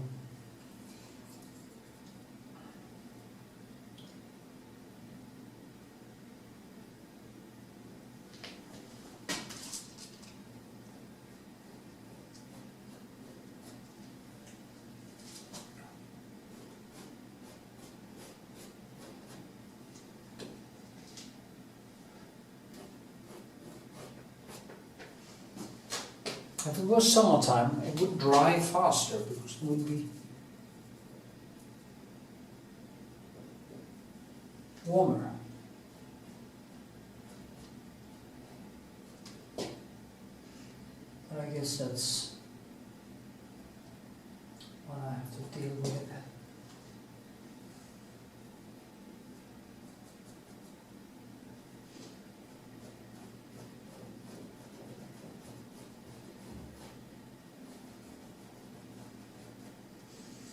I don't know if that's a wave or whatever. Well, I think it's a wave.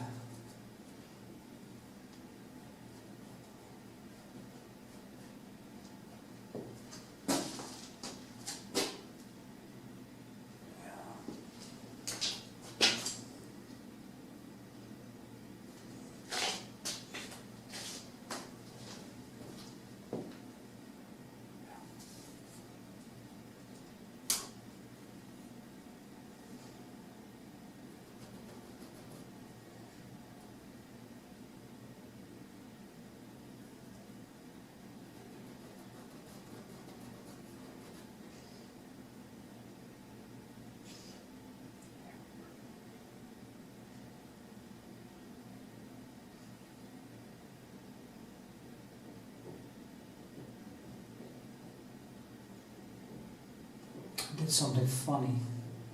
You know ginger? I have some arthritis pain. And I said ginger was so good for it.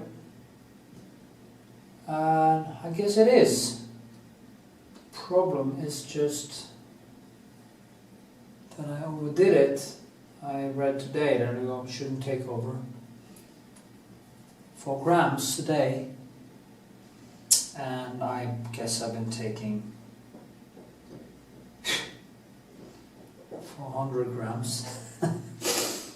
And I actually my hair has been thin for a long time, but I started to get a poisonous reaction, so in the front my hair started to thin out from the poison. I guess I guess I got this poison reaction. I had the same reaction once when I did too much carotene or carrots. I was juicing carrots. And in the end it made me sick because it was too much. So, welcome to my life. That is what I'm struggling with. So now I need to stop the ginger and hopefully some of the hair will grow back. Gee.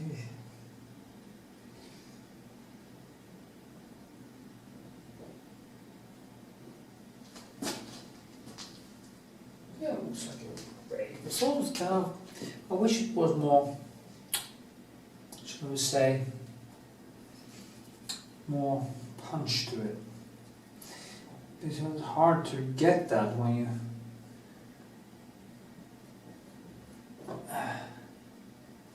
but then again the light in here isn't so flattering, so maybe we get the frame on and get it on the wall,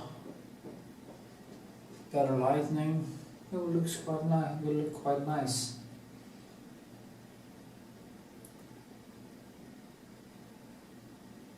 Hell of a lot of work anyway, so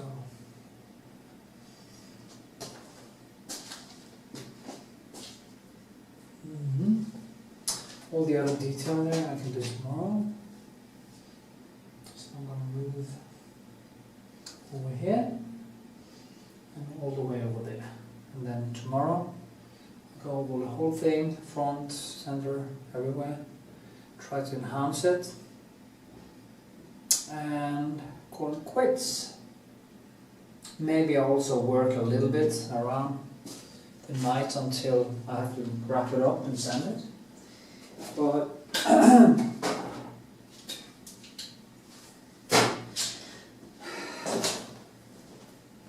it's so wet anyway. So get some more oil into it maybe, so it dries faster.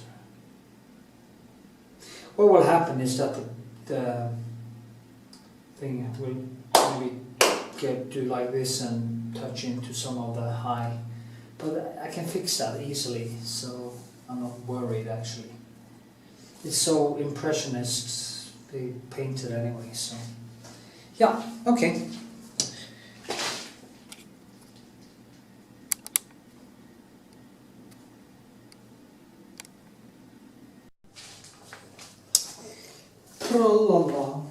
Okay, I have been working. I think it's getting quite nice. The depth is there.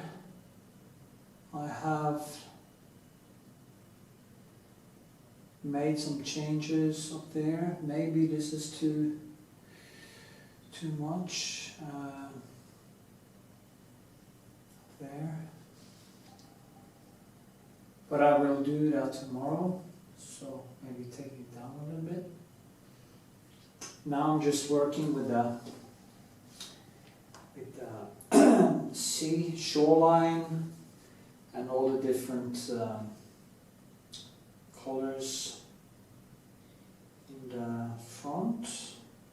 I'm working from that small photo there, so it's kind of having quite a good distance from the motif. So if I stood like this, I could probably do more details, but I don't see the point actually now. Anyway, I have to send it anyway, so it would have been out of time. But I think it has become quite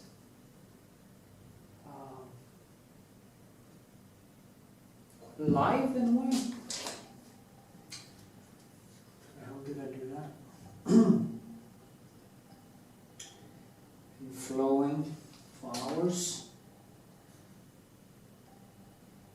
I just kind of use the pencil, I cross over things that I've done before, so it kind of gets more.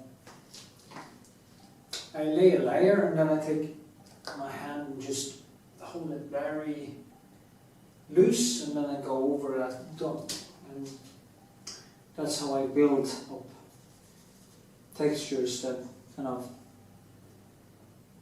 are on top of each other, brush strokes, but they don't, I don't pencil it all out. Just leave the pencil strokes.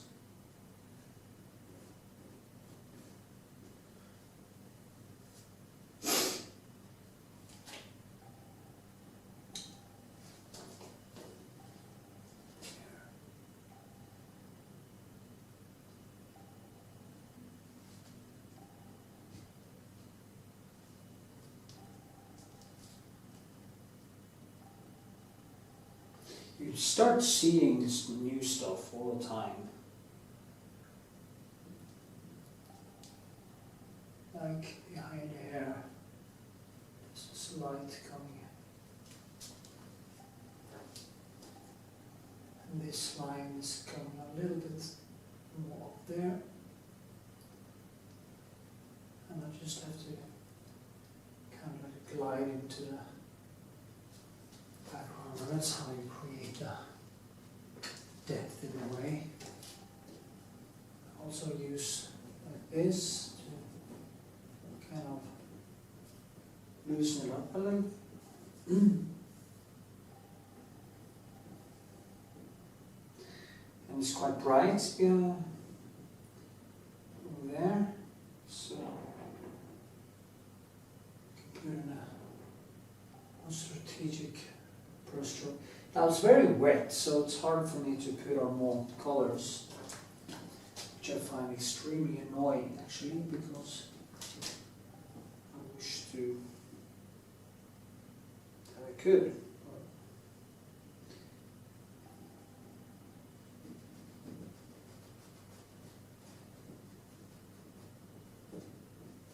In Norway we have this expression, metningspunkt, the point where you're too full, you can't add more, you can't eat more. And that's how this painting has become now. It's coming to a point where there's so much brushwork, so many layers that has to dry, that I can't really get more paint into it. So I just have to be like this, and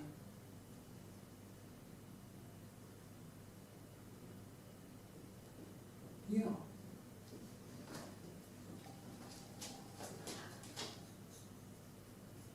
I wanted to also not to be too static. I wanted to kind of live, be in motion. So if you brush it too much out, it becomes more metallic and you can lose some of its beauty.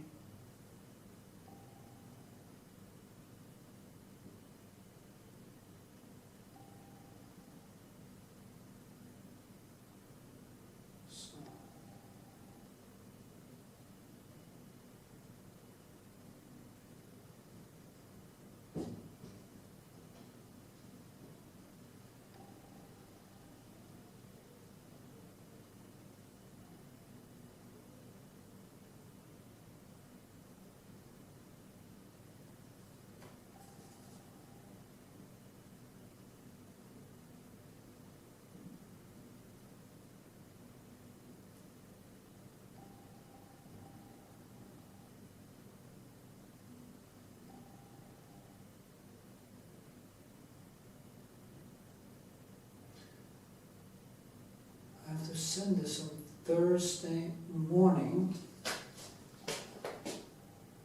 and I need to take my painting equipment with me, because when I wrap this in, some of the paint will bounce into the up, as it's called. Now, maybe do some damage. So it's so big, it's 4 meters, 135, and it's hard to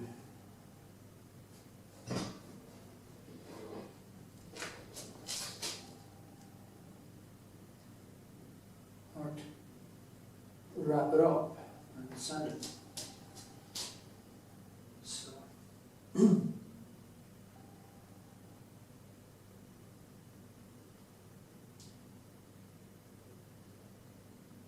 my framer fucked up. You forgot about it, and luckily it seems like it's going to be okay.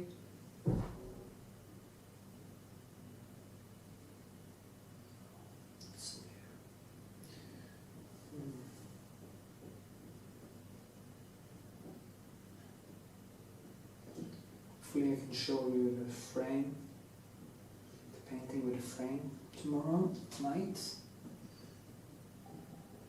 in the video. I mean,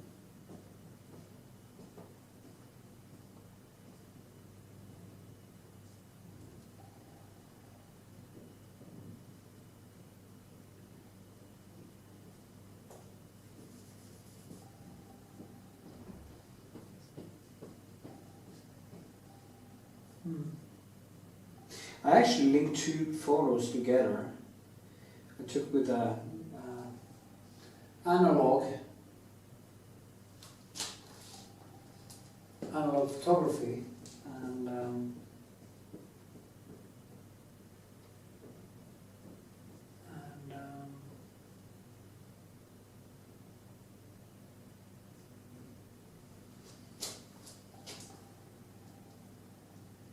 I kind of linked it together. Was one there? One there. I just took, that's why it's more reddish on this side and greenish there, because it's 2 different colors. But it's very nice because it's kind of it's the same day and the same evening. So it's strange that 2 different photographs came out a little bit different. But then again, it's a nice complementary contrast because it goes from red all the way to green. Red there, and then up to the bluish. So it's quite nice.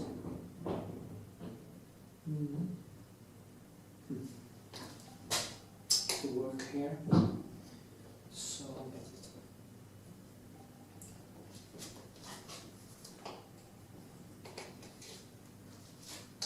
I just grab the colors.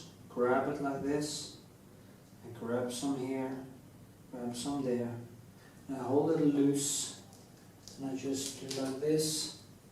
And then I can take another brush stroke, and to create some depth in the textures, I kind of just, I just do like this, and like this, and I just start to, when I'm playing music and I'm flowing away, I'm just working myself into the flow.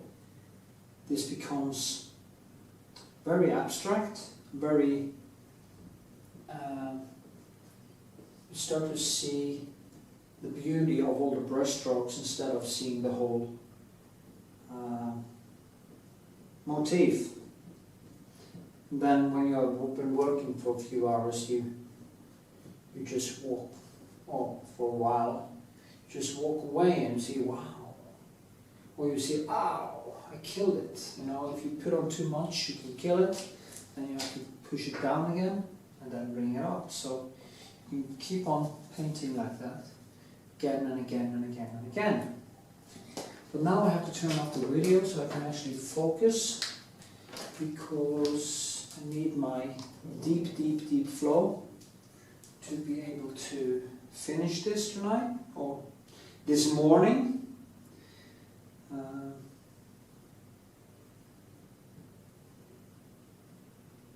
So,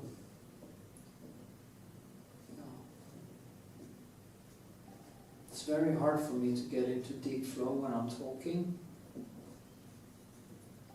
It's like reading and writing at the same time. Or, yeah. And it's not easy. So, for the flow's sake, I need to